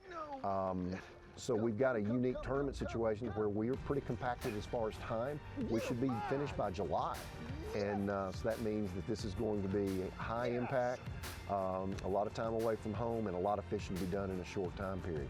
Great venues, great bodies of water, and just looking so forward to getting to some of those bodies of water. Pickwick is one that I really have my eyes on. Mark Menendez, the eternal optimist, always in a great mood. Been through a rough year, but now he's back in his happy place, and it's a happy place right now for him for sure. 15 pounds, 15 ounces. He's on top. We'll take a break. Be right back. Live coverage of the AFTCO Bassmaster Elite at St. John's River is sponsored by Yamaha. Well, Mother Nature made a game-time decision this morning, decided to take about 33 1/3% of the fishing day away from our anglers, but no matter, these guys are game. They came down here to Florida to win a tournament, to pick up some points, to start their journey through this year of 2021. We have seen some great results. John Cruz and Hank Cherry, the two anglers on the bottom of your screen there, both catching big ones in the last 30 minutes or so. And Pollanick still looking for his first keeper of the day. Gosh, how would you like to be 1 o'clock, first day of the season, whether you're a seasoned veteran like Brandon Pollanick or a rookie with 0 right now? And, you know, looking at Hank Cherry and John Cruz, they've obviously not had the best of days so far, but they could catch one of those Florida limits where they're, 4 little keepers and 1 giant, and you are absolutely in the mix. It's one swing of the bat in the state of Florida can change the whole course of your week. Well, that's definitely a big part of the story. It plays in your mind when you come to a place like this, legendary. We mentioned it before, 2 of the top 10 big bass ever caught, biggest ever caught, and Bassmaster competition came from here. It's funny, see, I talked to Is Cherry. that right? Yeah, in 1973. Wow.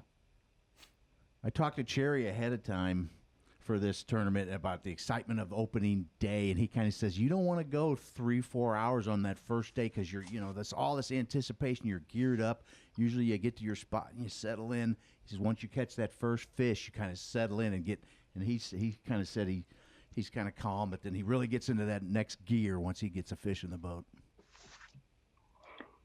Well, it's like a boxer or an MMA fighter, somebody that they really want to beat, and they've been leading up to this fight the whole time. They step in the octagon so juiced up that they throw all their punches in the first 2 minutes, and if they don't connect or they don't knock them out, they're gassed the rest of the day. If all these guys run to their best stuff day one, so jacked up, and don't have fish at noon, they're like, ouch. It's worse than, on a tough fishing or a tough practice where you don't expect much. Mm-hmm.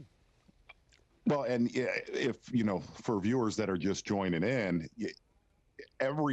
you're all jacked up and tweaked out of your gourd being the first day of the season. Then you get the fog delay piled on and you're going 100 miles an hour. This is the last state you want to be going 100 miles an hour on the water because notoriously, especially here, you need to bunker into an area and just pick it to pieces.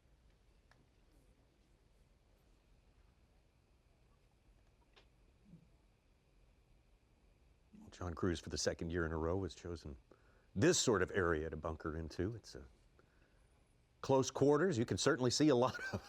You can see a lot in a short period of time. You can traverse the whole place before a couple of hours have passed up. But It's just exciting to be on any body of water where the fish, the first wave, is starting to move in. You know, it's places are changing. Absolutely. Getting better all the time. It's, you know, and with the nights on our TH Marine weather report, the really looking at the long range forecast is the nights are going to be great, nice and warm. Hopefully the fog decides to leave us alone tomorrow. Not a guarantee, but yeah, who knows? Supposed to be late storms overnight. I saw like till 2, 3, 4 a.m. storms, so that may help knock that out. And pretty bad ones, Such, from what, I mean, there's definitely some rain coming. Oh, every day storms are predicted. So I took the last segment off, so if you guys said this, please forgive me, but we were looking at the map, the Bass Track map, looking at Crescent. We don't have any of these guys on camera, but we've mentioned them or they've done well in here in the past. At Crescent, there are roughly 5 or 6 boats in the lake pinging. We've got Rick Clunn, 2-time champion here. We've got Jay Yellis, who has made top 10s here before from Crescent. We have Mark Menendez, who's obviously done very well here. Old school, 3 old school anglers that are great. We've got a Caleb Summerall, who's a Louisiana fisherman, loves this style of fishing, and Jake Whitaker, 5th place last year here, are the only ones in Crescent. And like Zona said, sometimes that's a bad thing to be by yourself and not see anybody, but that's some good company. Those are pretty good might have endorsements for figured out Crescent Lake. a way to catch, especially with Mark Menendez doing well today. Well, and I'm going to throw Terry Scroggins under the bus, giving me some intel. I asked him about Crescent. He goes, "Hey, don't catch him in there, Hammer." Oh, no. The end.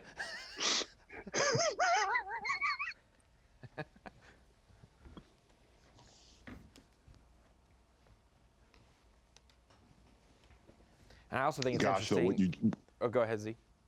What you just said right there, though, Ronnie, is spot on. Where, you know, a lot of times in these Florida tournaments, and Pollanick was the one that really brought this up. He said, "Man, I'm going to get away from the pack. I want to fish alone. I want to fish for pre-spawn fish." And he goes, "It is probably the biggest mistake." He goes, "It could pay off big if I'm to get on them." But he said, "I want to fish alone. I want to fish for total pre-spawners." And he said, "That is a dangerous proposition, though, in this state." Just aren't enough big ones.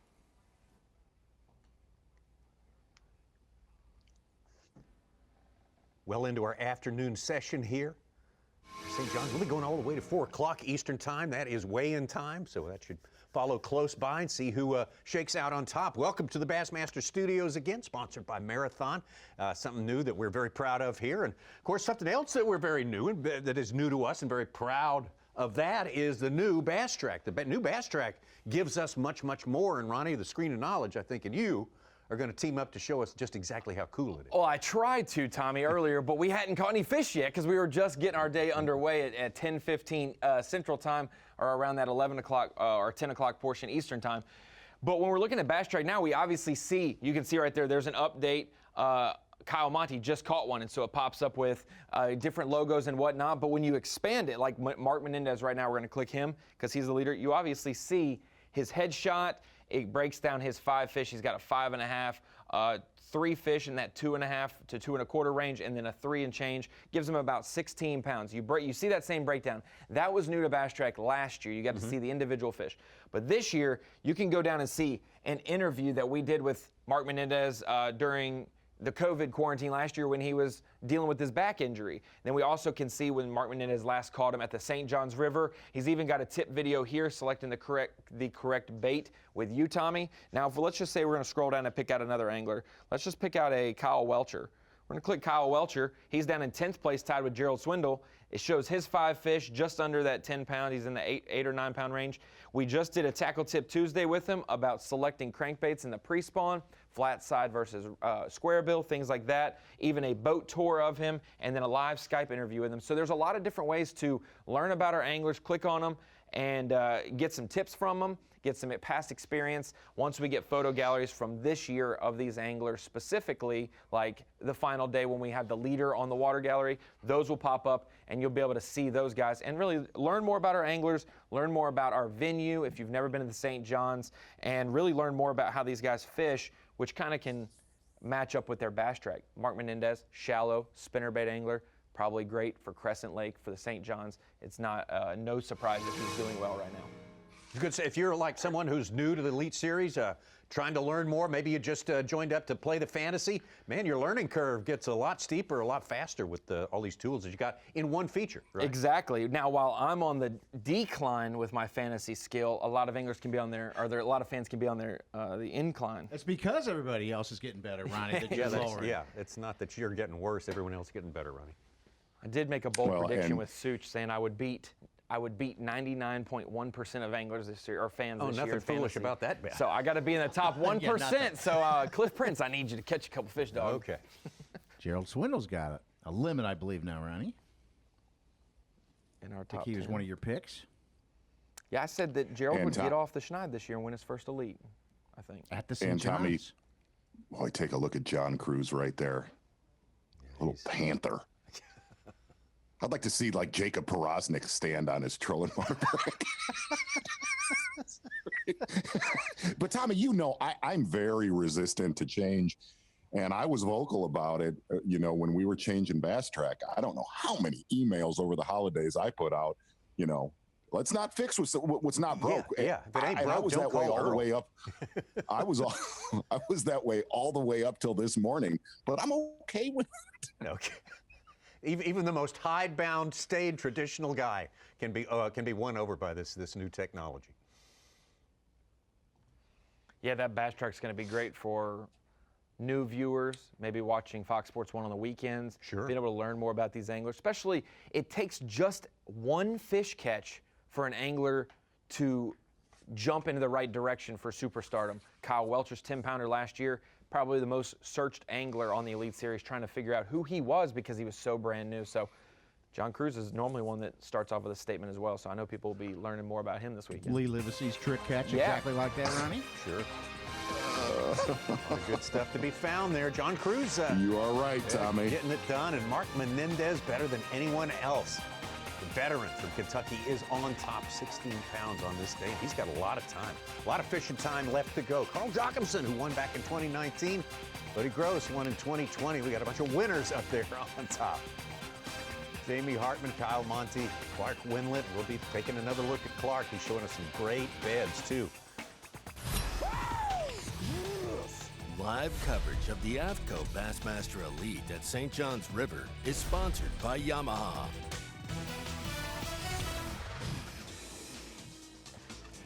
Less than 2 hours fishing time for these anglers on this fog-shortened day. First day of the season for the Bassmaster Elite Series 2020 at the AFTCO Bassmaster Elite on St. John's River.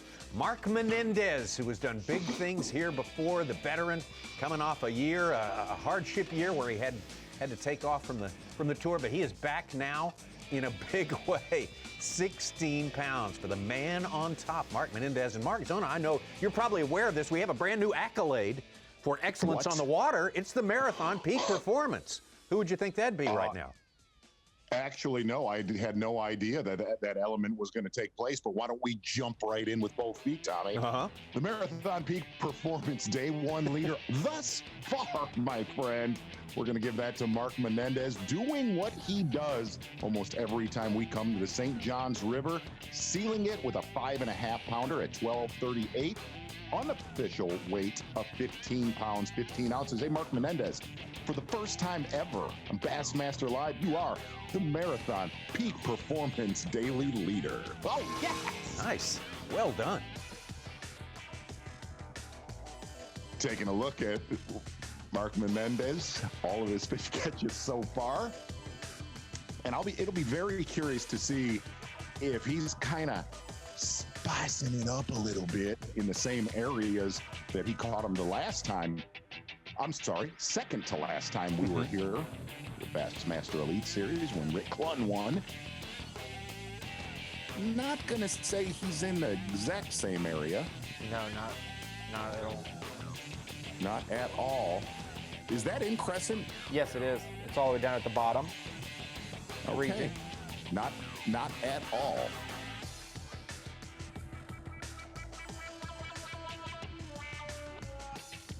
Well, as we say, a lot of the usual suspects, Cruz, Menendez, rising to the top here. There are horses for courses, as they say.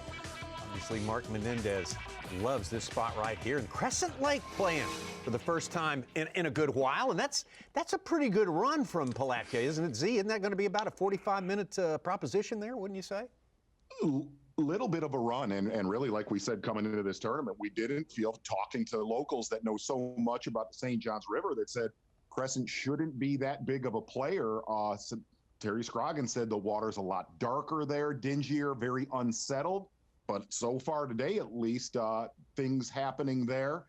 And here's the great thing about this tournament so far is we knew when we always use the word, the fish are starting to set up. The warmer the water gets, the higher the skies get in Florida, the fish just get tighter. They get tighter, the beds, which I'm going to say, you know, probably 70% of the bass that are being caught today are spawning or very close to. And that's exactly what we've seen. As the day has wore on, the bigger the fish have got. Well, all right, we are progressing with this day. We've expanded our field also this year by about 15%. But it's good to get the original band back together, and that means Dave Mercer. Got to check in with Dave. And Dave, what have you been thinking about? What sort of anticipatory feelings have you had toward this season, and what are you seeing today?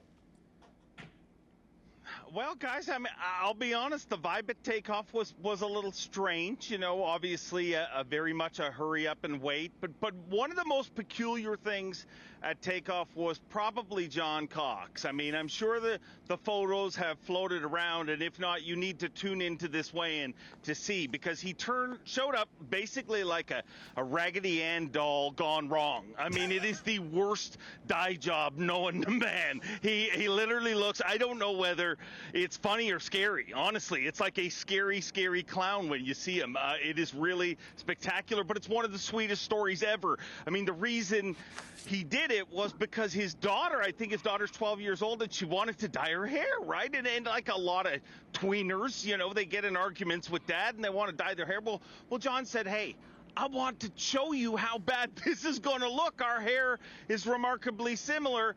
And he dyed his hair. And when you see what he looks like, it goes without saying that his daughter did not dye her hair. And nobody should dye their hair if they're going to end up looking like this mess. But a fun vibe. The other crazy thing about Cox, it is crazy. Cox at takeoff. Guys, for the first time, there was a little part of me that was kind of like, I hope we cancel the whole day, because as we know, John Cox is fishing every tournament on earth, including Tuesday night jackpots. He's fishing all the circuits out there. Well, there is, you know, an FLW event, which is, you know, 3-4 hours from here in Okeechobee. If we had have canceled today, his plan, he's missing some of those events, you know, to fish the elites, but his plan was to go down there, catch one fish, and turn around and come back here. But the day went on, they're catching fish. He still looks like a moron.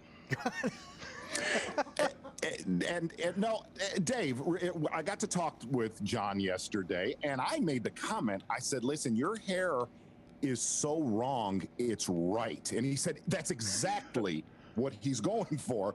But I'm going to switch gears with you real quick.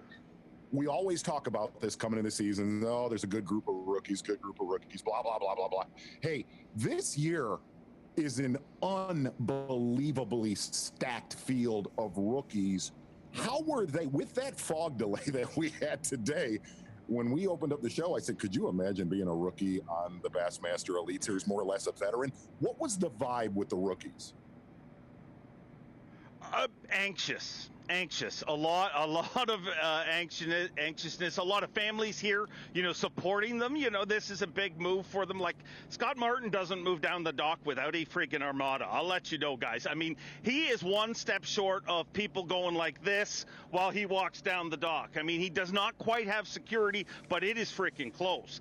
There's a lot of family and people here cheering him on, and all the rookies. So it's nervousness, no, you know what I mean? Like, just to get here. And the funny thing was, yesterday, all anyone talked about is how little time they had in the off season, you know, the abbreviated off season. And all anybody talked about this morning is how much time they had left. But it is a crazy rookie class. You're going to see, you know, a lot of amazing things happen. And, you know, it's the first day. And also, I mean, I will let you in a little insider scoop. obviously the first takeoff without Trip Weldon. Trip is retired, officially retired 2 Mondays ago, and so this is the first takeoff without Trip. So it is weird. I mean, Trip not being there literally affects the entire staff, every department, just because he's that, steady rock. But the funny thing was, Trip texted me like 2 minutes before takeoff, and he's like, I hope everything's going well there. And I told him we were in a fog delay, and Trip let us know that he currently was in a fog delay, sitting and drinking coffee on Lake Jordan, and he's doing fine and says hello to everybody. But he was socked in there as well. So fog all over the country, guys. Dave, does Trip allow you to call him? You said he called you or texted you. Does he allow you to call him, or is he forbidden that? No, I'm allowed to call. He just doesn't answer. Got it. It's just it goes right to. I mean, sometimes. Trip's doing fine, is what I said, Tommy. That's right. Here's one cool thing.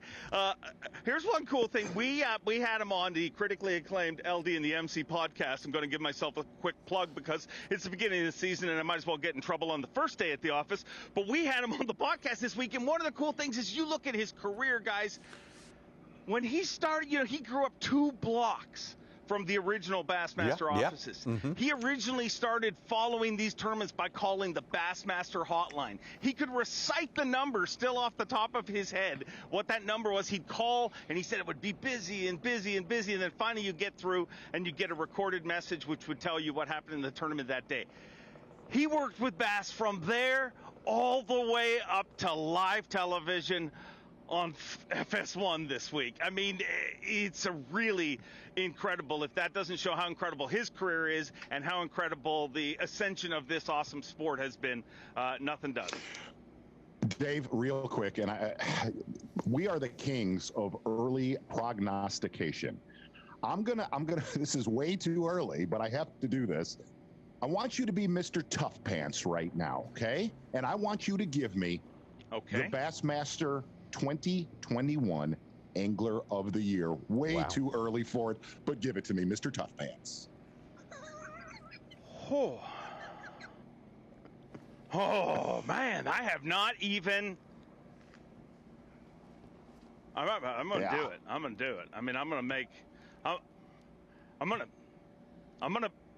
No, I'm not going to do it. I was going to go Canada, but you know what? I'm in Florida. It's hot here. It's freezing cold at home. Screw Canada. I love you. I'll be home in a couple of days. I am going Kyle Welcher. I am going young rookie. Kyle Welcher is going to go from his top 10 in Angler. It's boring if you pick, one of the favorites, but I'm going to go out on a limb. I'm saying Kyle Welcher wins Angler of the Year, and if he doesn't, he contends for it, and I think he breaks Jason Christie's heart at the wire right there at the end. Sorry. Wow, he went tough pants on you, Z.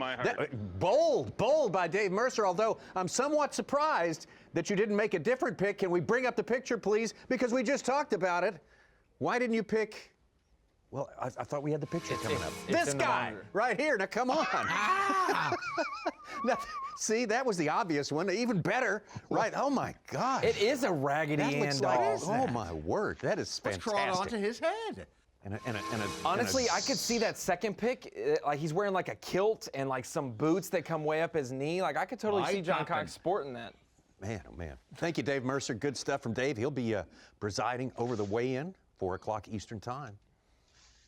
You can follow that all right here. I think it's going to be a little bit fancier, the weigh-ins on TV this year. That's the rumor. We can all check it out later this afternoon and see what's embellished on our weigh-ins. Did you say the weigh-ins are on TV this year? What? No, well, on Bassmaster.com. Oh, I was about to say. Yeah. So new features. It's internet television, right? Come on. Whoa. Got some new folks in our top 10 on the leaderboard right now. Okay. Gerald Swindle, Caleb Kufalt, our Rookie of the Year, Austin Felix is up inside the top 10. All right. So awkward. Moments ago with Hank Carey. That's our job. Ooh. Got my pinchers off. Spot on the oddities today. Hank Cherry. Boy, if he fills a limit out being anchored by a 7.5 pounder, you can tell he's got one locked on a bed right here. Again, this is moments ago.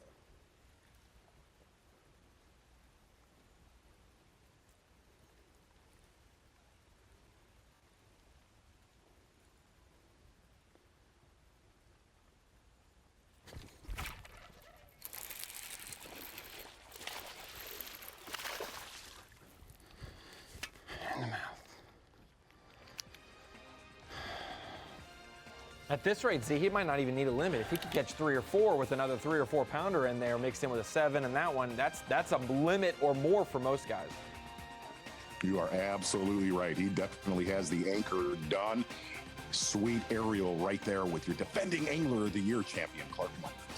Yeah, we can't wait to see a little bit more of that. We got some time to do it. Plenty more fishing to come from day number 1, the 2021 season of the Bassmaster Elite Series. Be right back. Live coverage of the AFTCO Bassmaster Elite at St. John's River is sponsored by Yamaha. A little less than an hour and a half's fishing time for these 99 anglers, the full field out there today and tomorrow, shooting for 50 spots on Saturday. Mark Menendez on top, still 15 pounds and 15 ounces. Carl Jockinson has closed that gap just a little bit. Buddy Gross, we got to talk to him, a little bonus coverage with Buddy a little bit earlier. Two-time winner on the Bassmaster Elite Series, Jamie Hartman in 4th, and Gerald Swindle moving steadily up that leaderboard. So many stories. Obviously, just a look at the leaderboard will tell you that. But we put a lot into what we've actually seen, too. We put a lot of stock in that. And what's the best thing we've seen, Z? Well, it's fair to say, Tommy Sanders, number 1, 2 words, game changer. Right here, my friend. Hank Cherry just losing one between 4 and 5 pounds. Let's tighten up, guys. Losing one between 4 and 5 pounds. Slow, painful grind. Bassmaster Classic champion Hank Cherry early today. One swing of the bat, though, here on St. John's River. Hank Cherry, you are the power pole. Replay of the day. 2 words, game changer. Love it. Thank you. That made me feel good right there. That's what we're here to do. Here's your unofficial, Tommy. Yeah? Wrapping up this Hank Cherry catch. Name a time that he has gotten a top 5 in an event with a flipping stick in his hand. If he was to, have a great event here, what's the time that he's gotten a top 5 with a flipping stick in his hand? Oh my gosh. Toledo Bend. Boom, Z! All right. Yeah. Excellent. Excellent. Beautiful aerial shot right there. I believe we're actually looking at, that's Rodman right there. Lower end of Rodman, I think. Total guess, but yeah, that's Clark Wendlandt. We saw Cherries. We did not see Cliff Prince catch a 4.5 pounder, jump up to 13th place. He's got the same weight as Cherry with only 3 fish. Of course, Cherry only has 2. May have to get a little drop shot out to catch him. I don't know. One more time, Z, how did you describe that catch? Game changer. That's like one of our new fishermen here, which if you said his name where I'm from, it would be thought this fellow over here's got him a Chevrolet that's brand new. That's you see. Fun with dialects.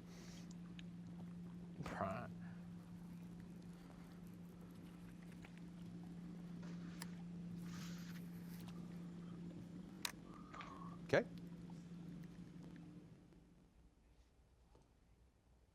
Okay. Got a little B&W trailer hitches. Bonus coverage here. This is a missed fish moments ago. Caleb Kufall.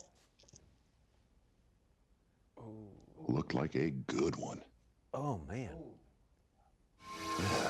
Hey, Caleb, thanks for giving us just a minute of your time. We just watched that missed fish there. Kind of tell us how big did that one look and how did that happen? Yeah, he's about 2.5 pounds.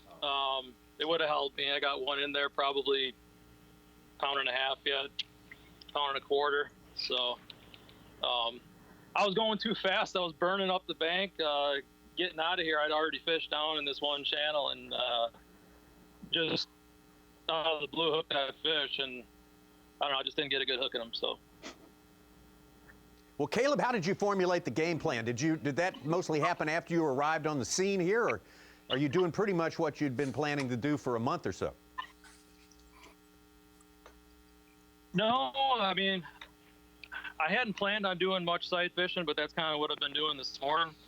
The last couple of days have been really warm, and they're moving up fast, and there's a ton more fish right now in these areas than what was here in practice. So honestly, it's pretty easy. There's tons of beds just lining the banks. So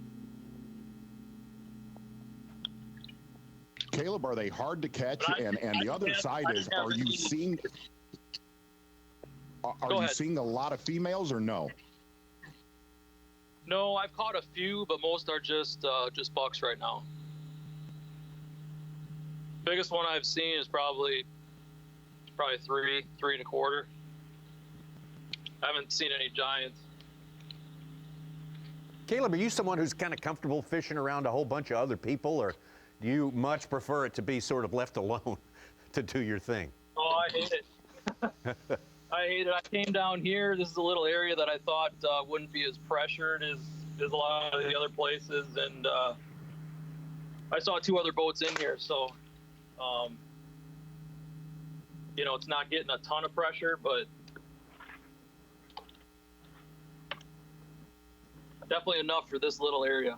Yeah, you're getting all you want there. Is this the kind of place you think, since they're coming in there and they're just getting started, can you just bunker in there for the rest of the whole tournament if need be?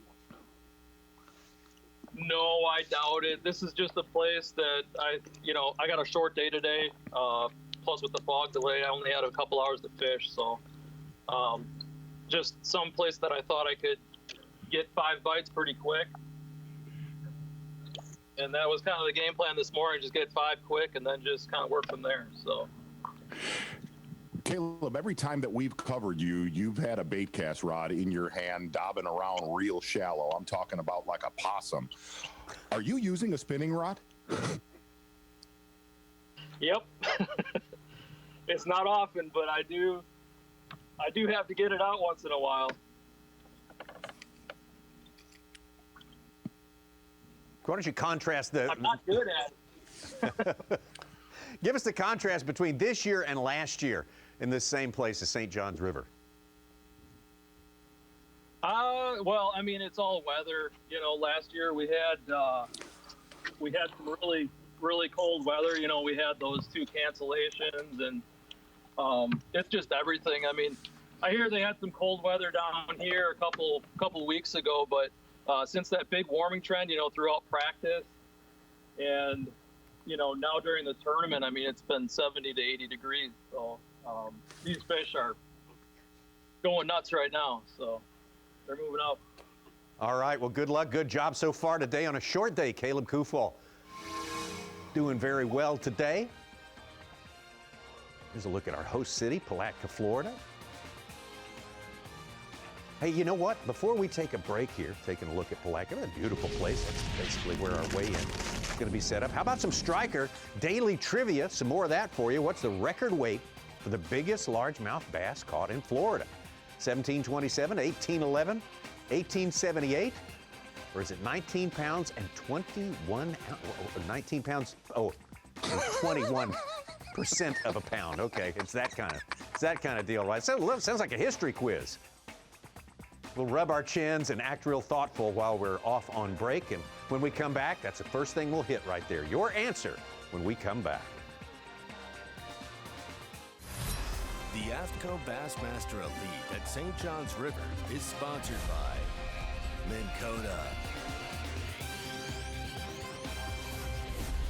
Power Pole, and by Skeeter Boats.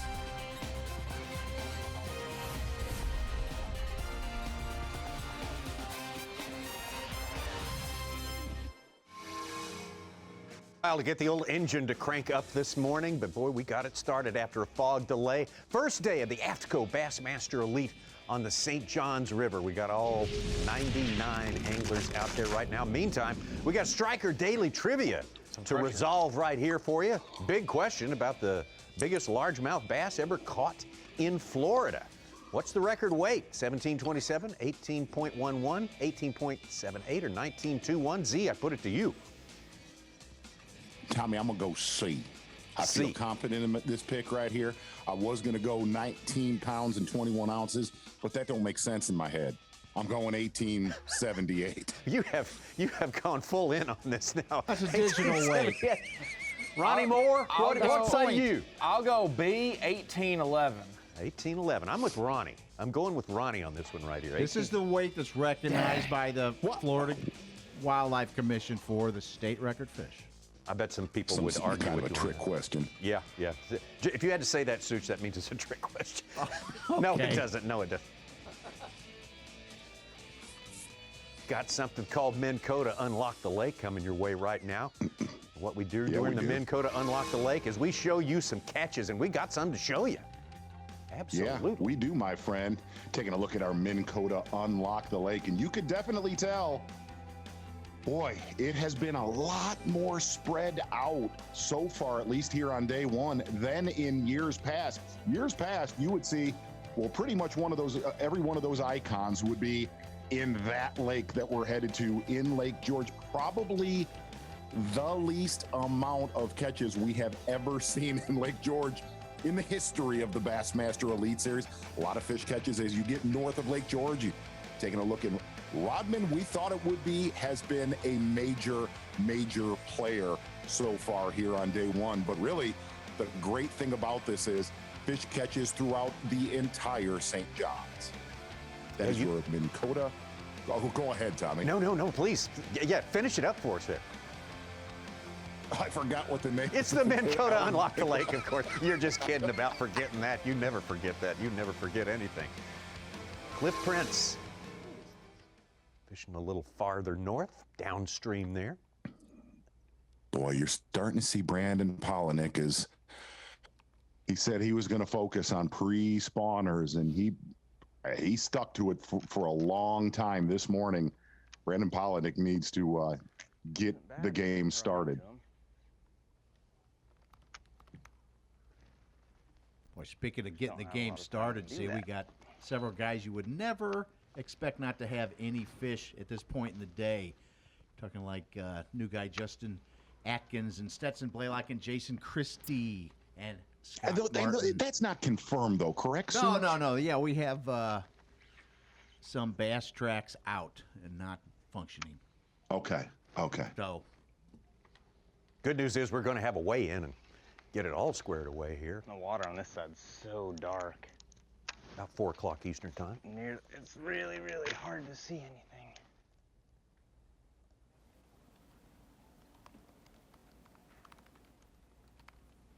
Saw John Cruz here catch a big one earlier. Really nice bass. This happened while we were away just moments ago.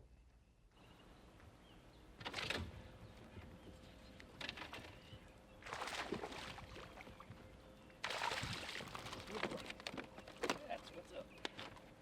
Destroyer. Got that sucker right there. Got that destroyer. That'll work. There's 3. 2.5. 2.5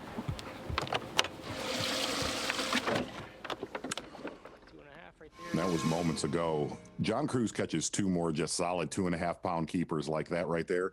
He will be in great shape for day 2. Catch one of those, and it goes a long ways. Yeah, he could have been up in here for a while.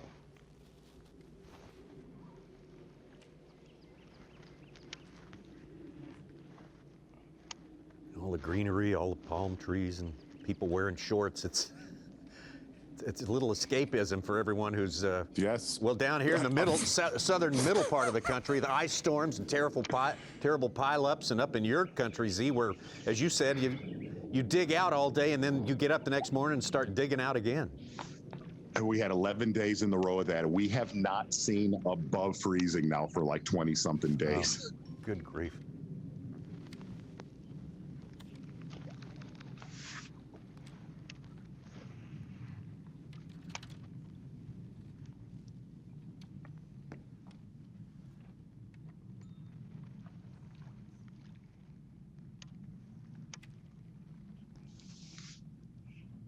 Well, I think we've located our man Davey Height. We get such great stuff on the water from Davey, and I know Davey's in a place where it's hard to get signal too, which is part of the equation that we have to figure out and everything like that. But Davey, good to see you, and tell us kind of generally where you are and what you're observing so far on this day number 1.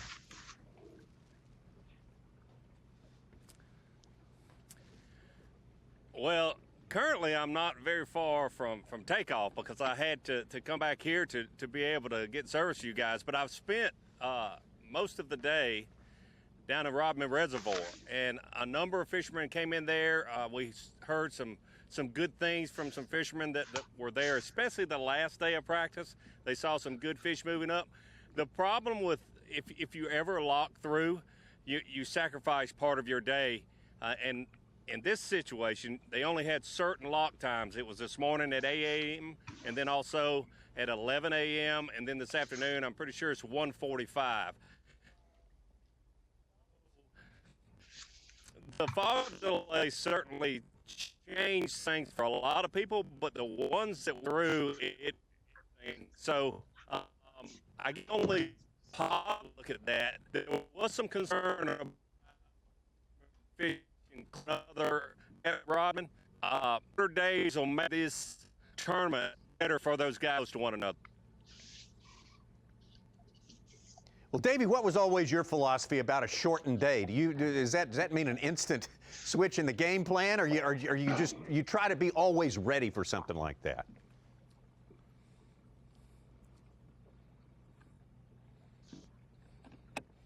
Well, you almost have to have a plan. Wednesday, we had a lot of fog here, so I'm sure a lot of these guys knew there would be a chance of that. The problem with that is you always want, going into a tournament, you want a plan A, a plan B, a plan C. There were a lot of guys this morning that went to Rodman and even a few other places, and they said, hey, I've only got one plan. Because I talked to a lot of those guys. There were a lot of guys that like, I've only got one plan, and I've got to do it. Davey, real quick, you've had some great finishes here on the St. John's, giant bass. We've used the term how these fish set up as the day wears on. For somebody at home that doesn't understand what that means, describe what happens with these bass this time of year when that water temp just spikes 1 degree.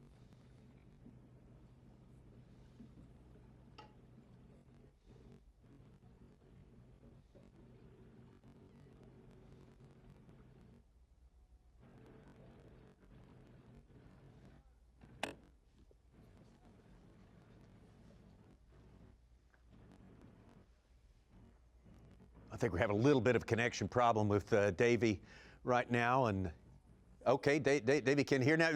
Z, you might want to repeat your question now. Oh, he can't hear Z? Okay. Davey, the essence of the question was, what happens when this water, what happens moment to moment when that temperature is ticking up each and every degree?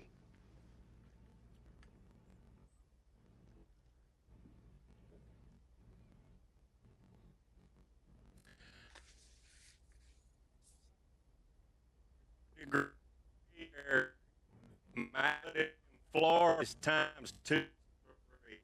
It is so critically February. Your fish are all right. We're gonna check back with Davey. Obviously, we're having some signal issues right there.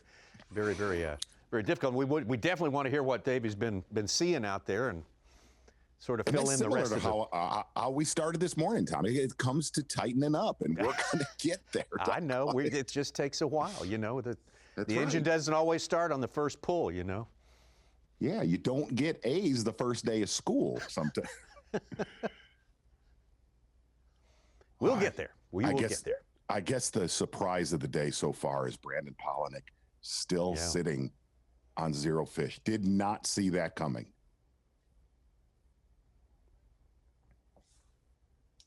Yet he has time to right the ship. That's certainly within his powers. We've seen him do incredible things in the space of like 20 minutes before on multiple occasions out here over the past 15 years.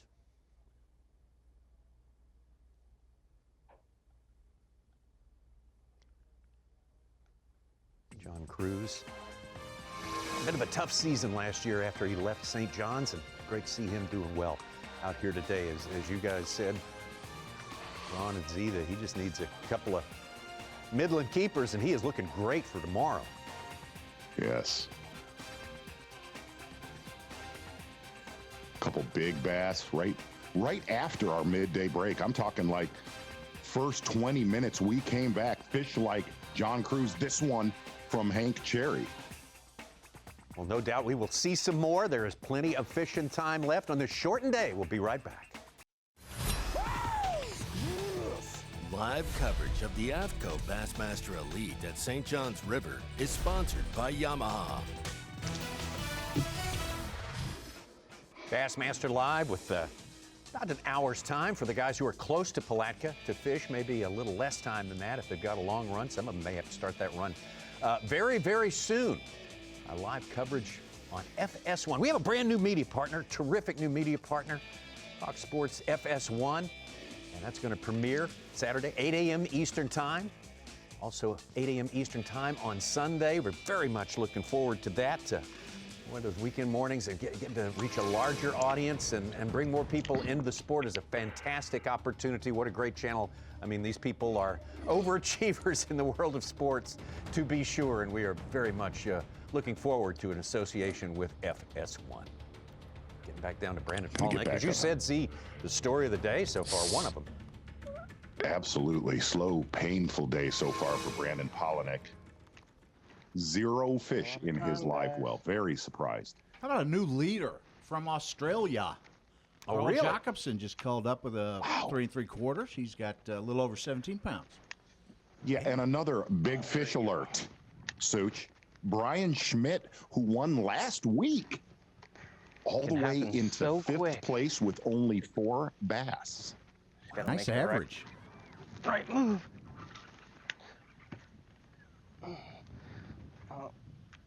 He's just hooked funny, or what we got going on here? I think he's just hooked funny. I don't think he's that big. Yeah, he's hooked right in the belly. Get in here.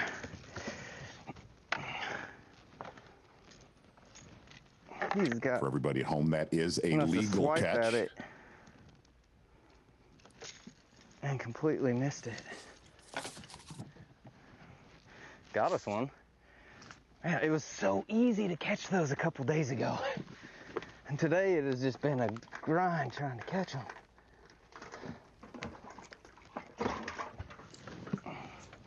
A 2 1/4 pounder.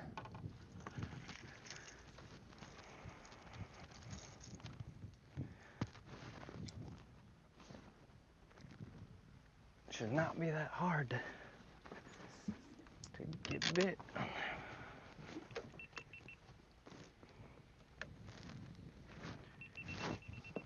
Oh, whoa. Must have switched it to time lapse.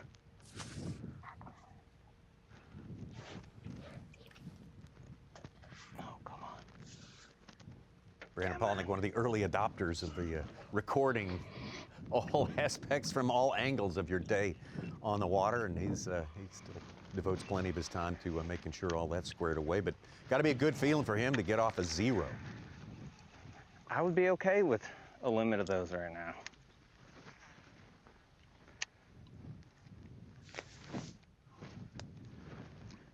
Kyle, you guys can come like right there if you want.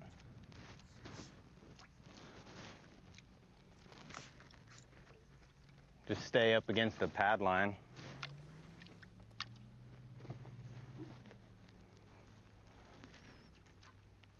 Well, it's good to see Carl. You know, you really look at how he did last year at Santee Cooper.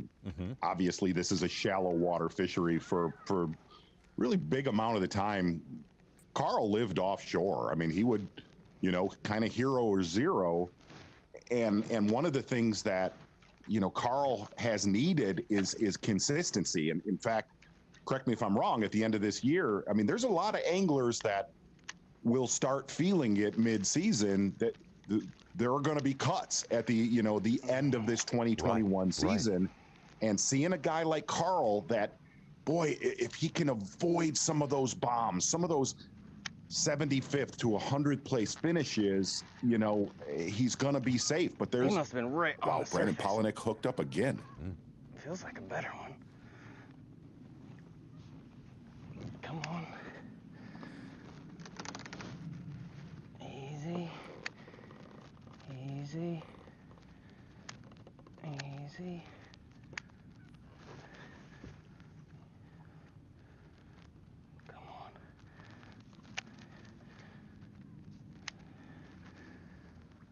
haven't got to look at it. I can see. What is that? I don't even know if that's a bass. Oh, what in the world? It's one of those, I don't know what those are. Some weird spiny prehistoric creature. Can't remember what they're called. Plecostomus. Gosh dang. He bit it too. Dang it. Had me excited. Whew. Got me breathing.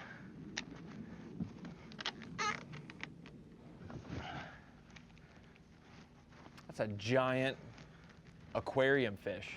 I thought for sure it was going to be a bass, one twitch, and it That's incredible. eats it. Plecostomus. They'll suspend up high in that shade line. I've seen those, but I've never caught one.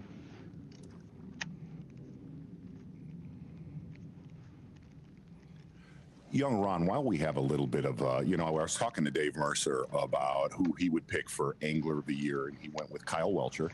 You being the dean, the superintendent of the Bassmaster Opens, I throw it to you, young Ron, for your Rookie of the Year pick, and why? Josh Strassner. That lock should be opening up soon. Because... Okay, yeah. From Alabama, so there's multiple Alabama events, Neely, Gunnersville, Pickwick. That's good for him. But he is one of the best Southeast regional anglers in our field. And I think the only one you got to worry about is the St. Lawrence on not his style. I think Josh Strassner is going to make some waves this year. Pretty good start so What far, is Ronnie. his He's style? 12th place right now. Well, for instance, the week before we were at Eufaula, he won a semi-pro event there going away, and he's won a lot on the Coosa River. Yeah. He's very good. Yes. He's not far from the West Logans and the Scott Canterbers of the world, where they live, where they fish. And just from my experience covering anglers that fish heavily on the Coosa River, you got to be dang good in your neighborhood to just do well in those tournaments, not only in the state, not only regionally. So for him to, I think what's held him back, what he told me from making the elites or pursuing this as a dream, is finances.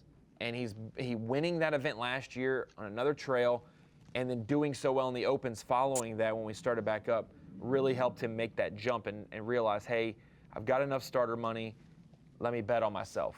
And so I think Josh Strassner is going to be a heck of a pick to watch, and that's why he's on my fantasy team this week. Another guy you picked, Ronnie, a little article we did on the lead predictions, KJ Queen has just jumped into 14th place with another 3-pounder. I did pick a bold prediction of saying that Such asked me a bunch of bold predictions, and some of them were really bold, some of them were just not as bold, but I said KJ Queen would get, being a rookie, he would make a top 10 in his first event. Such asked me for some bold predictions as well, one of those being, what, Such, that? International winner this year? For the third year in a row, an international winner. Yeah. I look at the top of the leaderboard, and I don't want to talk out of school. I think it'll be really cool to see tomorrow.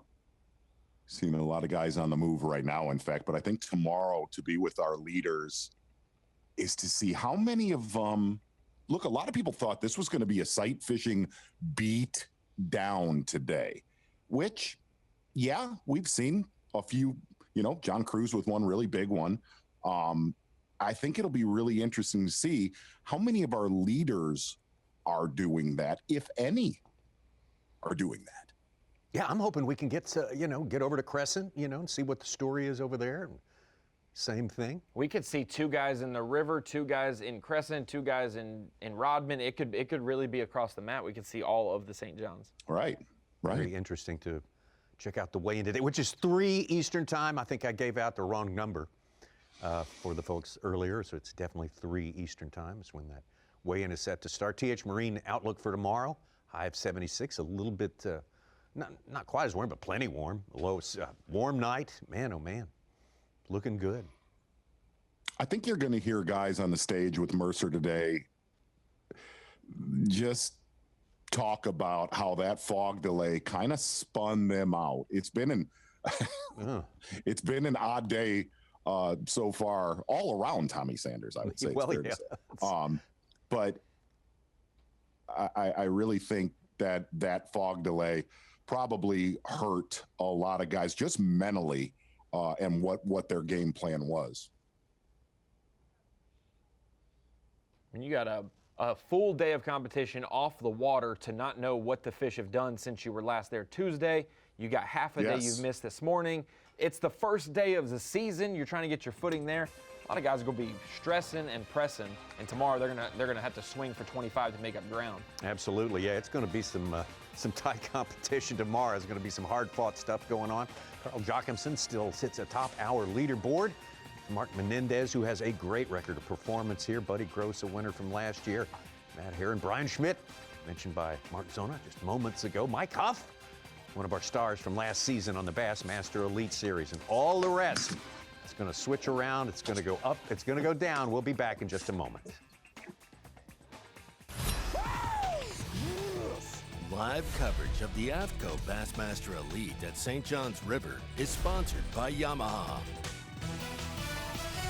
For the Bassmaster Elite Series 2021, one of the legendary places for fishing, for bass fishing in the world, of course, the St. John's River. Carl Jochimson, veteran from Australia, on top. Another veteran right behind him, Mark Menendez. Buddy Gross in his second year on the Elite Series. And Derek Hudnall jumping up there with a big one. How big was it? 9 pound, 2 ounce, Tommy. 9 pounds and 2 ounces for Derek. He's kind of getting a reputation as a big fish guy. That is for sure. 15th place now. This is someone that has been touted by a member of our staff here. That would be Ronnie Moore, Josh Strassner. And we're going to go a little B&W trailer hitches, a little bonus coverage here. Feeling good about it. Yeah, set him up. Set him up. Hey, Josh, Ronnie in studio here. They're putting pressure on me to set you up with some questions because I dubbed you as my Rookie of the Year pick. You're having a good day one with a shortened day. How's your Elite Series career starting off?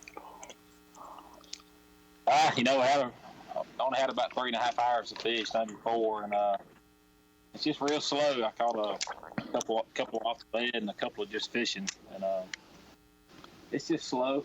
Just having to try to find. I need a couple big ones. I got about 12 pounds, and I just need 1 or 2 good ones to get it out.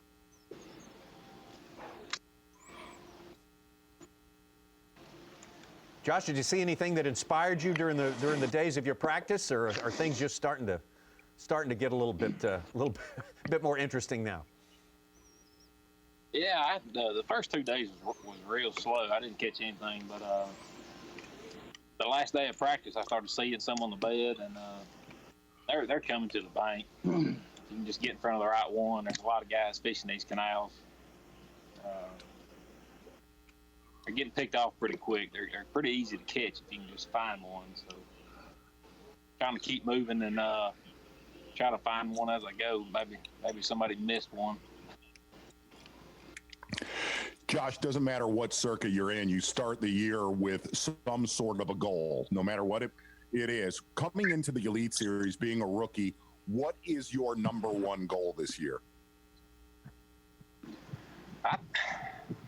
I think just Rookie of the Year. If I can just stay in the running for Rookie of the Year to the last tournament or two, it'll go a long way. Of course, I like to win Angler of the Year, but I'll take what I get. I just don't want to put myself out of it on the first event. Josh, Ronnie, starting off at a decent. Josh, Ronnie mentioned this. We got 3 events in your home state this year. Which one of those 3 are you looking forward to the most? Probably Guntersville. I actually live closer to Neely Henry than any of them, but I just don't have a whole lot of history on Neely Henry and Guntersville a little bit, and I've actually never been to Pickwick, so it's gonna be interesting. Hey, Josh, an AB is an angel baby, but I'm going to tell you something right now. I'm going to call you an AB, and that's all business. Josh, what do you think of that? I'll take it. He didn't flinch when I set that up with, I dubbed you as my Rookie of the Year pick. He's like, yeah, cool. Like, I got 11 pounds. I need like 14 to be in the running, you know. I'll try not to let you down, Ron. That's good. So, Josh, you obviously have fished a lot locally, regionally in Alabama and the Southeast and whatnot, and done well. But how did you really want to make this jump into the elites? Like, what allowed you to do it this past season? Obviously, qualifying did that, but in your life, like, is it just set up perfect to make that jump now? Yeah, you know, the last couple of years I've been fortunate, and I won a couple of pretty good tournaments, and you know, made some money, and that was my biggest thing. I felt like I could compete with these guys if I could fish them and not have to worry about the money side. If I ever do start worrying about that, I might as well go home, you know. So that's really it. And it's kind of got tired of working construction too. Well, I know you got some hard work ahead of you here, but I know it's going to be a labor of love. Josh, thank you so much for letting us visit with you for a few minutes there. Good luck on the rest of the day, and good job so far today. Josh Strassner, one of our newcomers for 2021 here on the Bassmaster Elite Series. Let's take you back to a guy we've been spending some time with the last 45 minutes or so, Brandon Pollanick, and show you something from just moments ago.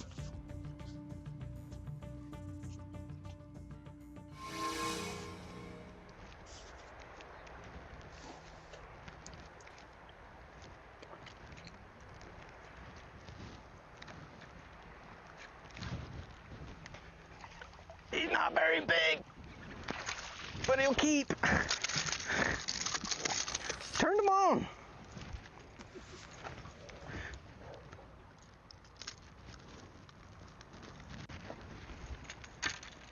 Get out of here.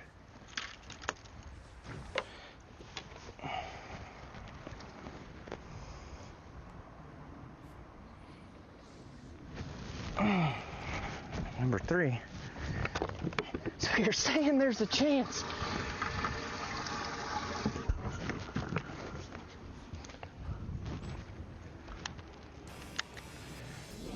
Well, he didn't catch one till very late in the day today, but he can get it done, right?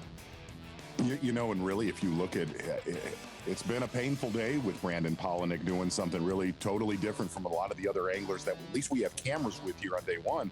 But every one of these bass, Tommy, we talk about the importance. Jerry McInnes used to say it every single tournament, the importance of one fish. And we learned last year with Clark Wendlandt and David Mullins going into the last 2 tournaments, just how important, not even a limit, but the importance of one bite. You have no idea in the year-end standings what these smaller fish could do for Brandon Pollanick. All right, back to Brandon live. All of a sudden, he's got 3 fish in the live well.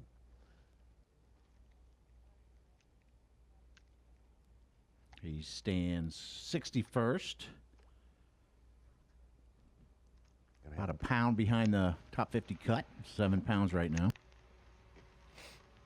Putting a bow on the Josh Strassner, we saw him on the Opens Live almost win Cherokee Lake, fishing for smallmouth exclusively. So even though they're southern smallmouth, he might feel comfortable fishing offshore, you know, and out in the middle of big water like we see up north. Boy, while Hudnall was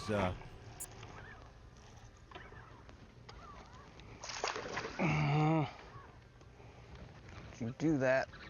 Don't you do that. Stay on there.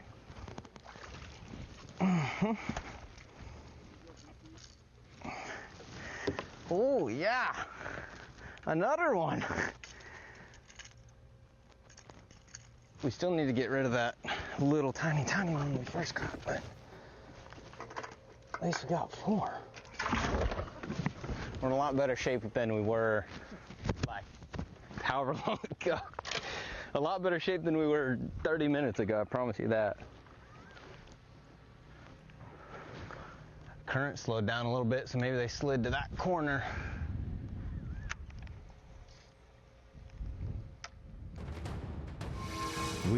We've watched him work quickly before. A lot of different types of corners that we're seeing here, whether it's the sea walls in the marina, you know, those docks, or corners of the current. A lot of corners. Oh. Anyway, Greg DePalma caught a 7-pounder, and Gary Klaus is in our top 10 with 2 5-pounders, only 3 fish. She doesn't bite it, and she don't even look at it. She just kind of sits there and See Hank Cherry set up on one right here. Every keeper right now critical for Hank Cherry. Has one giant in his live well.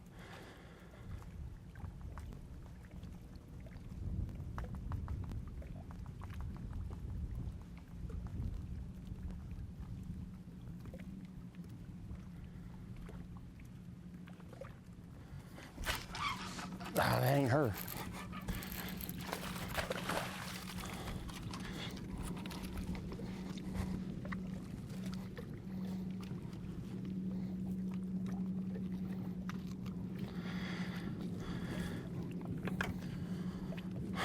Three.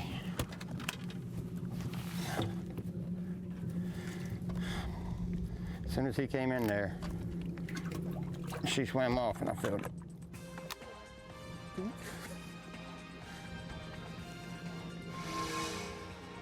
Cherry. Well, you heard him make a big one earlier. Comment right there. That wasn't her. Yeah, yeah. Florida limit's normally a 7 or 8 pounder and 4 1-pounders. Well, if Hank ends up with 4 2-pounders, he'll be well ahead of a Florida limit. He's looking darn good. Lock is open. That's maybe the last locking out opportunity for our anglers, as we have a good bit less than an hour of time until weigh-in festivities get going here. So it's an exodus from Rodman. Brandon Pollanick, who 45 minutes ago was basically empty-handed, has now got 4 fish in the boat. I just told that fellow that. We got a lot more to come. See if Brandon Pollanick can get himself a limit. See if Hank Cherry can catch the big one. He's got the male in the boat. Let's see if he can go for the giant. Live coverage of the AFTCO Bassmaster Elite at St. John's River is sponsored by Yamaha.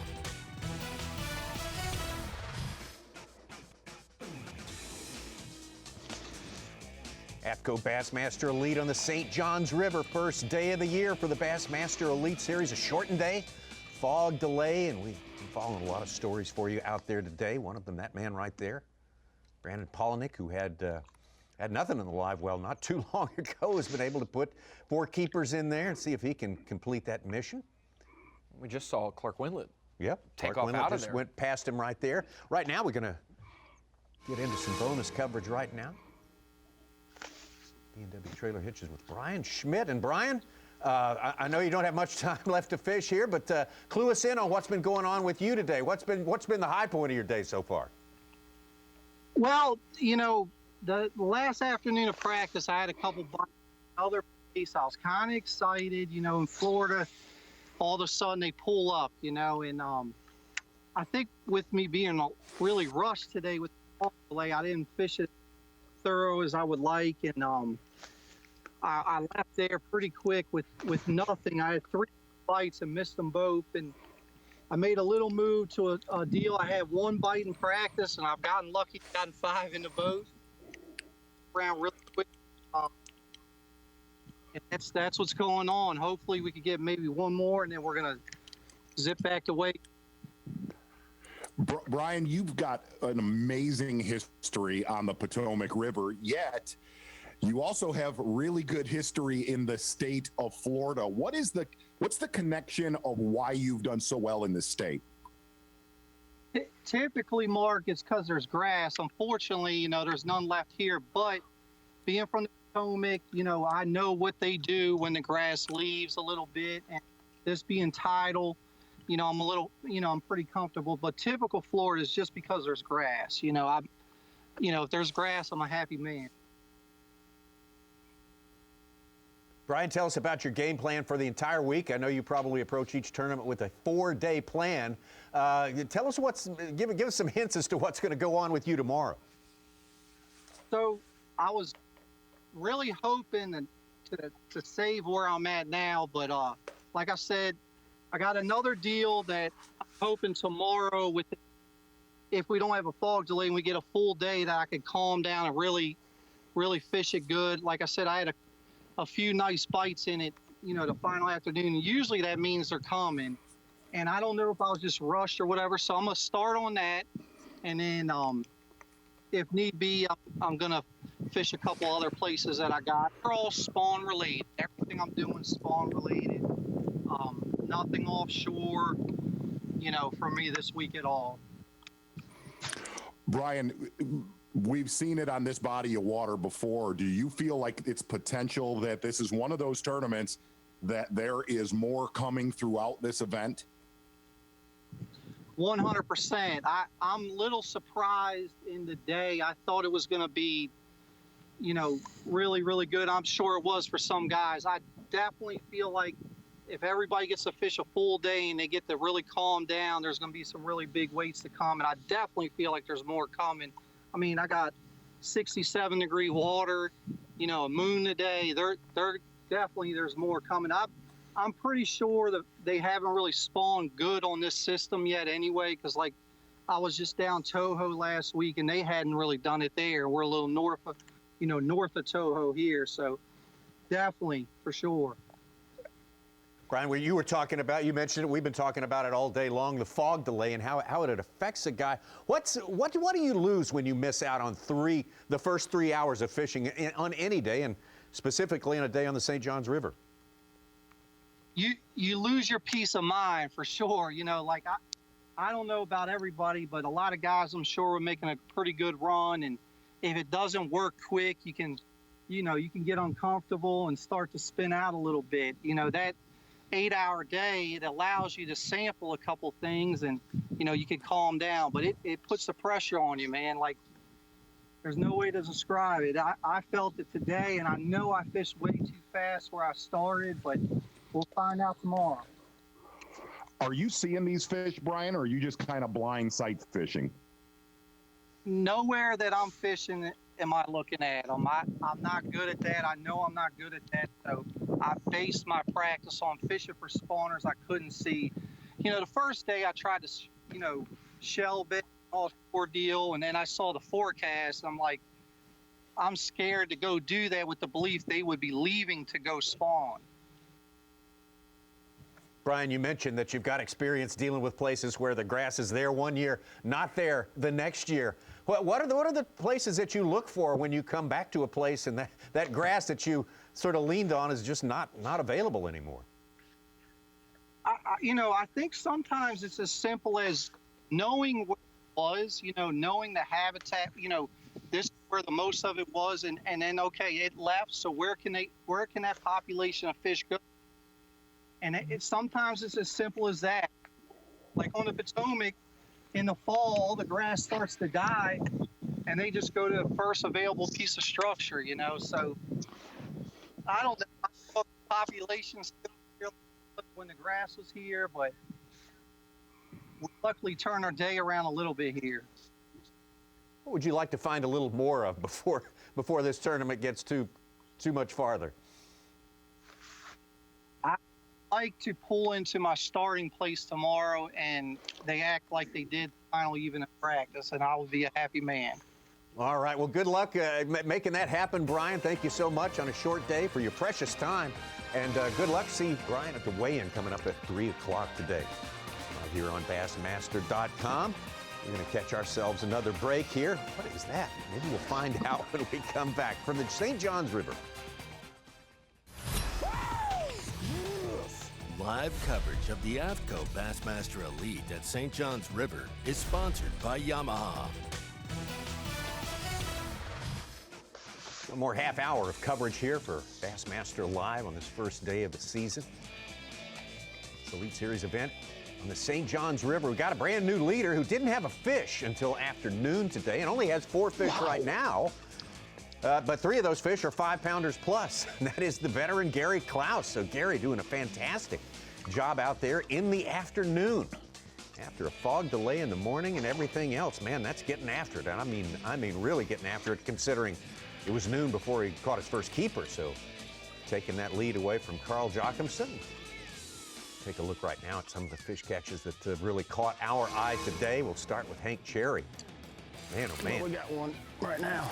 Exactly right. And this is Hank Cherry's first keeper bite that he puts in the boat of the 2021 Bassmaster Elite Series season. Tommy Sanders, not a bad one to put in the boat. And I really think it's interesting looking at, Hank Cherry does not even have a limit, and he's sitting unofficially at 12th place, anchored by this one right here. But listening to Brian Schmidt, and we talked about it, the monkey wrench in this day was that fog delay. And Brian Schmidt made the comment, man, it just sped me up, kind of spun me out a little bit. Unofficially in our top 12 is Brian Schmidt. But even if you watch the anglers that we had a camera on today, you just felt like they were pressed. They were pressed for time. It wasn't a comfortable feeling at all. And I'm very curious. You know, we've talked about it since our midday break, how the leaders got to where they were on this day one. Because I guarantee you half of this field is spun out right now. All right. Also spent some time this morning, especially this morning with Clark Wendlandt, who bided his time, waited to lock into Rodman Reservoir, and started looking for those spawners. And he found them. And, you know, really, if you look at Clark's day, just a nice little solid limit minus that big Florida kicker. And we don't know really what was caught out of Rodman today. We know that guys like John Cox that were on Giants on Tuesday, it doesn't look like John Cox, you know, relocated those big ones. Clark Wendlandt, another one of the anglers that said, man, I saw a lot of just real nice 2 to 3 pound males, but I saw some really big ones, and we did not see that so far, at least so far today with Clark Wendlandt. We know so that he has locked out of Rodman. Absolutely be a good day to watch the Weigh It Take It in today at 3 p.m. Eastern Time. Clark Wendlandt, of course, our 2020 Bassmaster Angler of the Year. All of the 3 years he's been back here with the Bassmaster Elite Series, he's gotten a good solid start down here on the St. Johns River. And looking to do the same thing. Boy, as you say, Z, if he could put a giant in that boat, that would mean the world. Exactly right. Solid day so far for Clark Wendlandt. John Cruz earlier today, I believe this was keeper number 1. And it was a really interesting situation after he caught that fish right there. Bassmaster Elite Series rules, you have to catch your bass in the mouth if you're visibly sight fishing. After this fish right here, John Cruz catches about a 2.5 to 2 3/4 pound male outside of the mouth, lets it go on the same bed. This one showed up moments later. I cannot believe he swung that fish. and twisting too. Holy cow, gave us an 11-pound plus a couple of years ago out here, and look at that. Gosh, that fish is built so perfect. Big one right there for John Cruz. Really stayed south of Lake George in the canal system in Astor predominantly the entire day, where a lot of people thought that there could be a giant stringer caught.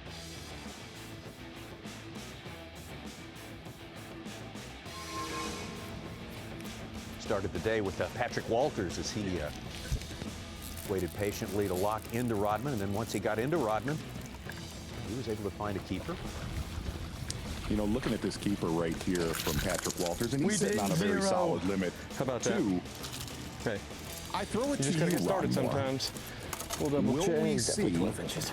Because a lot of people thought we would today, but it's been a shortened day. Will we see a 30-pound stringer in this tournament? 30? No. 30. Wow.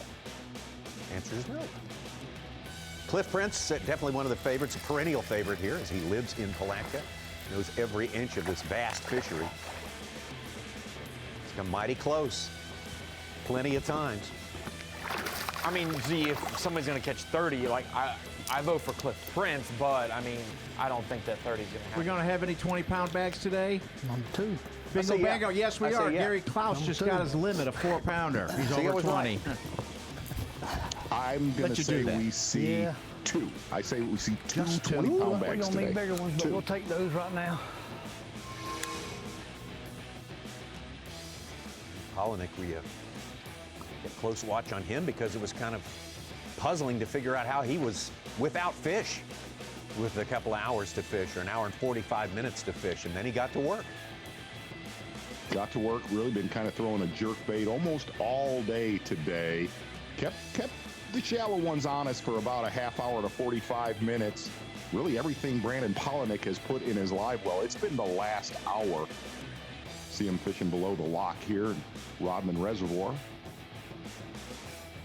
Not very many big ones, but possibly salvaging his day late here on day number 1. Number 3. Can't win on the first day. Right, Zona? No, it's impossible, actually. Make it a giant uphill battle, though. Simple arithmetic, as our pal Dave Mercer says. Yeah. The only event that's come close in the last year or two of being blown out in the first day was the Classic with Hank Cherry last year, having 29. Well, yeah. Set him off. Good point. But he would have lost if he only had 29. Let's take it down to an angler we spent some good quality time with last year. Mike Huff. And Mike, tell us, with a little bit of fishing, how much fishing time left do you have, as a matter of fact? Got about 50 minutes or so, and then I've got to head back. So, but yeah, I had a short day in Rodman there, and just fishing a stretch where I caught a few in 2019. So.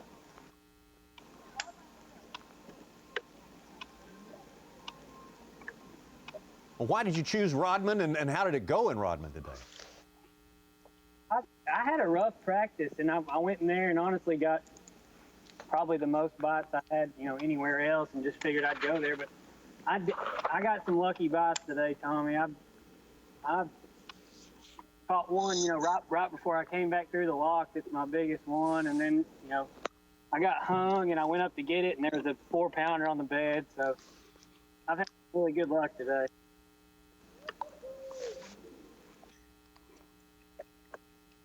Will you go back to Rodman tomorrow, Mike? Yeah, definitely. That short day in there, I think guys will really rest in there. I'm definitely going back first thing in the morning. So I feel like that's a place where you can catch, a really big bass. Got any problem fishing around a bunch of people, Mike? I haven't today, no. There was about 15 and I was kind of spread out, so it was good. Well, Mike, we appreciate it, man. Catch us one more before you head back to or maybe 2 or 3 more before you head back to the weigh-in, and we look for some good things happening a little bit later on. Mike Uff out there trying to maximize the time he has left after a day in Rodman Reservoir. Tommy, I want to give you a BFA. I'm going to steal it from Such, but Josh Strassner, 4-pounder, has 13.5 pounds. He's at his mark that he wanted, and I'm just tickled with it. He's in the top 10 now. There you go. Fantastic. Good work. Good work, Josh Strassner. Gary Klaus, the man on top right now, the man from Nashville, Tennessee area. Let's see how that holds up. The weigh-in coming up. Live coverage of the AFTCO Bassmaster Elite at St. John's River is sponsored by Yamaha. Field, which already consisted of a bunch of terrific anglers, been certainly beefed up this year. 15% more anglers now have qualified to fish the Bassmaster Elite Series. Let's take a look. Only 50 will make it to Saturday's round. Let's take a look at the top 50 anglers as it stands right now, unofficially, according to Bass Track, of course, with Gary Klaus on top right there. Mike Huff, whom we just talked to, right there hanging in just outside the top 10. Michael Frazier, Hank Cherry, we spent a lot of time with today. Greg Hackney back in the mix here. AJ Queen, one of Ronnie's picks for, I believe, fantasy this week, if I'm not mistaken. Chris Johnston, who has come near. I think he's finished second place here at the St. John's River before. Brandon Cobb. Kyle Monty, Florida angler from down in Okeechobee area. John Cruz, we saw John catch a giant, but that's been kind of that's pretty much all he's had in the way of poundage today. So it would behoove him to catch 1 or 2 better ones before this day is done. Matt Airy, Jay Yellis, we know, fishing over in Crescent Lake today. Keith Combs, Rob Downey, Brad Watley. 51, the first man out. Well, we're going to keep going. We're going down that leaderboard past 50 here. Shane Lineberger was the first guy on the board today. Early this morning. Boy, the John Cox. The John Cox, that is stunning to me. I have never heard an angler so excited to start a day of competition as John Cox. So I guarantee you he is blown away. He was absolutely the overwhelming chalk favorite in that bucket A as well. So, yeah, you're not the only one surprised. A lot of bass fishing fans surprised by that outcome right there. It's like a Champlain lot of fish redo. Caught. Yeah, you had to. A lot of fish caught right there on the south end near Astor and the canal system. Canals definitely played a big factor. And we're looking at Crescent right there. There's been some solid stringers. We heard, Ronnie Moore, you said it, not that many anglers that were fishing in there. But definitely some good fish were caught. A lot of fish caught right around Palatka, but a major player as we go up the St. Johns River. Rodman definitely was a big player, as people said was going to happen. The water's very stable there, very clean, a lot clearer in Rodman. Ton of fish catches. It will be very interesting to see how many of our leaders caught them in Rodman today. Mm-hmm. Trying to do that. Tommy, I can't stress this enough. Big bass, big stage, big dreams. And I'm going to tell you, I did not think 10 pounds would mean that much today. And boy, looking at those unofficial standings, 10 pounds is a solid day. Yeah, that's a number we'll be definitely looking for as we anticipate the weigh-in coming up at 3 p.m. Eastern Time. Stage in preparation there. We'll have a crowd on hand here at Palatka, Florida. First day of the year, you're only guaranteed 18 days. Guaranteed fishing during the entire year. So you say one day is no big deal? No, every day is a big deal. Every fish is a big, big deal. We'll be back with the rest of our fishing when we come back. The AFTCO Bassmaster Elite at St. Johns River is sponsored by Ranger Boats, Yamaha, Toyota, and by Berkeley.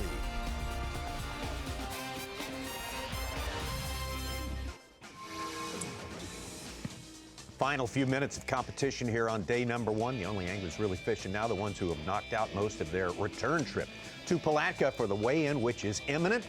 The veteran Gary Klaus having, boy, one of his best tournaments ever with the Bassmaster Elite Series. The only man currently unofficially over 20 pounds with a 22-1. I'd say he's over 20 officially or not. Derek Hudnall on the strength of a 9-2? 9-2, Such. We're going to have some surprises, Davey. Davey won't be here, but I'll pass that on to Davey. Yeah, you pass it on to Davey. Corey Johnson has jumped up to third place. His bass track came in. He's got more than 17 pounds. He's been way down in the 80s all day. Corey Johnston, all right. We've seen him do big things out here on the St. Johns River. Big things we have seen today. Well, Z, I think you can fill us in on that. You're exactly right, Davey. I'll tell Tommy about that. You know what? In all honesty, I need to apologize to every one of our Bassmaster Live fans that have hung with us all day long. I really thought Hank Cherry was going to get beat for the Power Pole replay of the day. That never happened. Hank Cherry's first bass of the 2021 season in his live well was a dadgum St. John stud. Hank Cherry, you are the Power Pole replay of the day, and I cannot stress this enough, guys.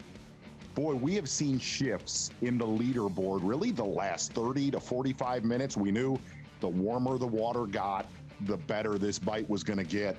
Tomorrow is going to be a very interesting day, especially you look at guys like Gary Klaus, who we haven't had him in our top 5 in the last couple of years. For him to catch 22 pounds, by the way, Hank Cherry, yes, you are still the Power Pole replay of the day. Oh, yeah. I mean, that is a good one. For him to catch 22 pounds unofficially, that's pretty impressive for about 4 hours of fishing. Yeah, no doubt about it. Now, what do you, when you give these guys the chance to take their time, to settle in, to sort of really get the feel of a place that a full day affords, what do you think is going to be different for these guys, Z? Well, you know, taking a look at this aerial of where a lot of our anglers are at, a lot of them making their way back to our weigh-in there in Palatka right now. Generally, look, man, this time of year, we've covered so many tournaments and followed early season, there are windows, and a lot of times there's an early window here on the St. John's and then a later one. You always, whenever you have that, fish are just getting ready to lock on, you have that midday lull. And that's really when we started competition today, was during that midday lull. And right after our, midday break, it ignited. I look for the same thing tomorrow. I look for that early window and late. But I think the cool thing is to see how these leaders got it done on a pressure-packed day one of this Elite Series season. That will be interesting. It will be something to take note of and learn from tomorrow when we bring you full coverage here, a full day of Bassmaster Live, scheduled to start at 8 a.m. Eastern Time. 6 hours of coverage on the boards for tomorrow. And our friend Corey Johnston. Yeah. Corey Johnston, he was one of those anglers, Tommy. I told you I got to talk to a lot of anglers about those big ones that pulled up on Tuesday. He was one of them that said, they're coming, and they're good ones. I just think that hourglass really constricted the majority of our field today that was making long runs. We haven't talked about the weather in a while. Of course, a lot of people, if you live in the middle part of the country, think, oh, well, this is all heading toward all this ice and snow and misery is headed down toward Florida. But the forecast really doesn't bear that out. I mean, it looks strong. It looks warm with warm nights all the way through the remainder of this tournament. So, like you say, Z, if they're coming, right? I do think, looking at that forecast, it's supposed to stay warm. I think the sight fishing bite is going to be really tough. I think we're going to have a low ceiling. Storms are coming. Not quite as much sun. But, I think a lot of these guys are just in areas that they're around them. Yeah. Well, what's crazy, Tommy, is last Thursday, 1 week before the start of the event, I looked at the forecast, the 1 week forecast leading up to it. It said the lows in Florida for the tournament, the first 3 days of the tournament, around 50 degrees, the highs each day around 60 degrees even, and rain, obviously. Wind from the north was what it was projected, 9 to 10 miles an hour from the north every single day. Just a few days later, I looked, wind coming out of the south, exclusively warm wind and warm weather, and now it's like 65 is the low and 70s is the high. And so, what a change it could be in Florida in a heartbeat, not only day to day, but for sure a week in advance. And I think, Ron, you talking about that, I think a lot of guys in this field were preparing for that. I think a lot of guys really on days 1 and 2 of practice, because that forecast really hadn't changed on day 1 of practice. It still said, heck, Tommy, you and I were texting that we were going to have some cold nights going into Saturday and Sunday.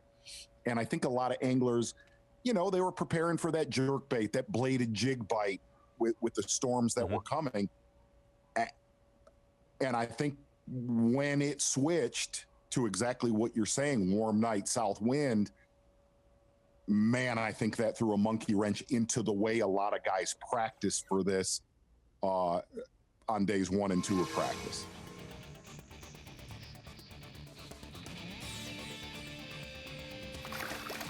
Cliff Prince and all the rest, and you can see what Cliff comes in with at the end of the day today. Our true native son here of Palatka, Florida. We did zero. We'll be back with you tomorrow, of course, same time, 8 to 11 and noon to 3 for Bassmaster Live here on Bassmaster.com. Boy, for a shortened day, Tommy Sanders, there was a couple exceptional big fish catches today. Thank goodness for that, my friend. John Cruz, Hank Cherry, hey, hats off to those guys. Get ready for the weigh-in. It is coming up next, and we'll see you tomorrow right here for a full 6 hours of coverage.